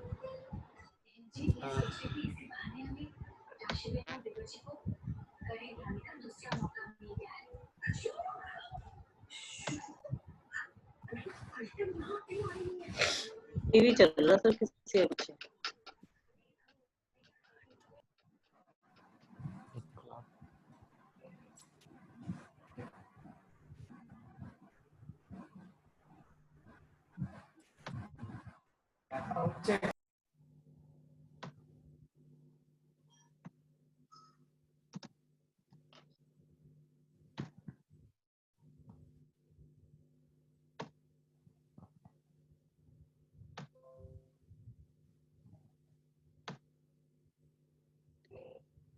चलिए हमारे ख्याल से फिर आज का ठीक ठाक रहा, और होपफुली अब हम आगे बढ़ सकते हैं। बढ़िया रहा सर, बढ़िया रहा।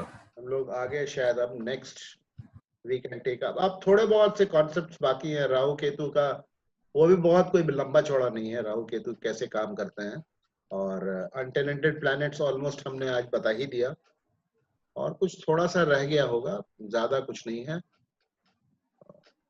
कॉन्सेप्ट्स क्लियर है। अब हम धीरे धीरे करके हाउस ग्रुपिंग एक बार समझ लेंगे, और उसके बाद फिर हम प्रेडिक्शंस स्टार्ट कर देंगे। एक चीज ध्यान रखिएगा, केपी में नेटल एस्ट्रोलॉजी के प्रेडिक्शंस और होररी एस्ट्रोलॉजी के प्रेडिक्शंस में प्रिंसिपल्स सेम है, except for planets in retrogression, जो कि हम लोग होररी में कंसिडर करते हैं, नेटल में नहीं करते हैं।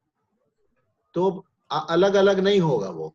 होररी हम पहले नेटल पढ़ेंगे, और जब होररी पढ़ेंगे same principles will apply. So when we start horary we will not discuss कि अगेन मैरिज कौन कौन से घर से देखा जाता है, 2, 7, 11 उसमें भी है, तो हम सीधे सीधे होररी हम स्टार्ट कर देंगे, ठीक है ना। फिर उसमें हम फिर से जो नहीं पढ़ेंगे, होररी में खाली बता 1 to 249 का कॉन्सेप्ट आप लोगों को समझ में आ गया है, 249 सब्स कैसे होते हैं। तो इसीलिए अब हम प्रेडिक्शन शुरू करेंगे हाउसवाइफ लॉन्गेविटी से शुरू करके, जो इम्पोर्टेंट मुद्दे होते हैं, लॉन्गेविटी है, मैरिज है, चिल्ड्रन है, जो भी होता है, नौकरी है, ये सब करेंगे। उसके बाद देन वी विल होररी करेंगे। आप लोग जल्दी समझ जाओगे, अब हो गया कॉन्सेप्ट क्लियर, वैदिक के कॉन्सेप्ट भी क्लियर है, तो आप लोग समझ जाओगे, ऐसा कुछ नहीं है। चलिए, thank you very much. Okay sir, good thank you night sir. Okay thank you sir, sir, good thank you night. Very much. आज की आज की क्लास के लिए स्पेशल सर। और पिछली क्लास के लिए? पिछली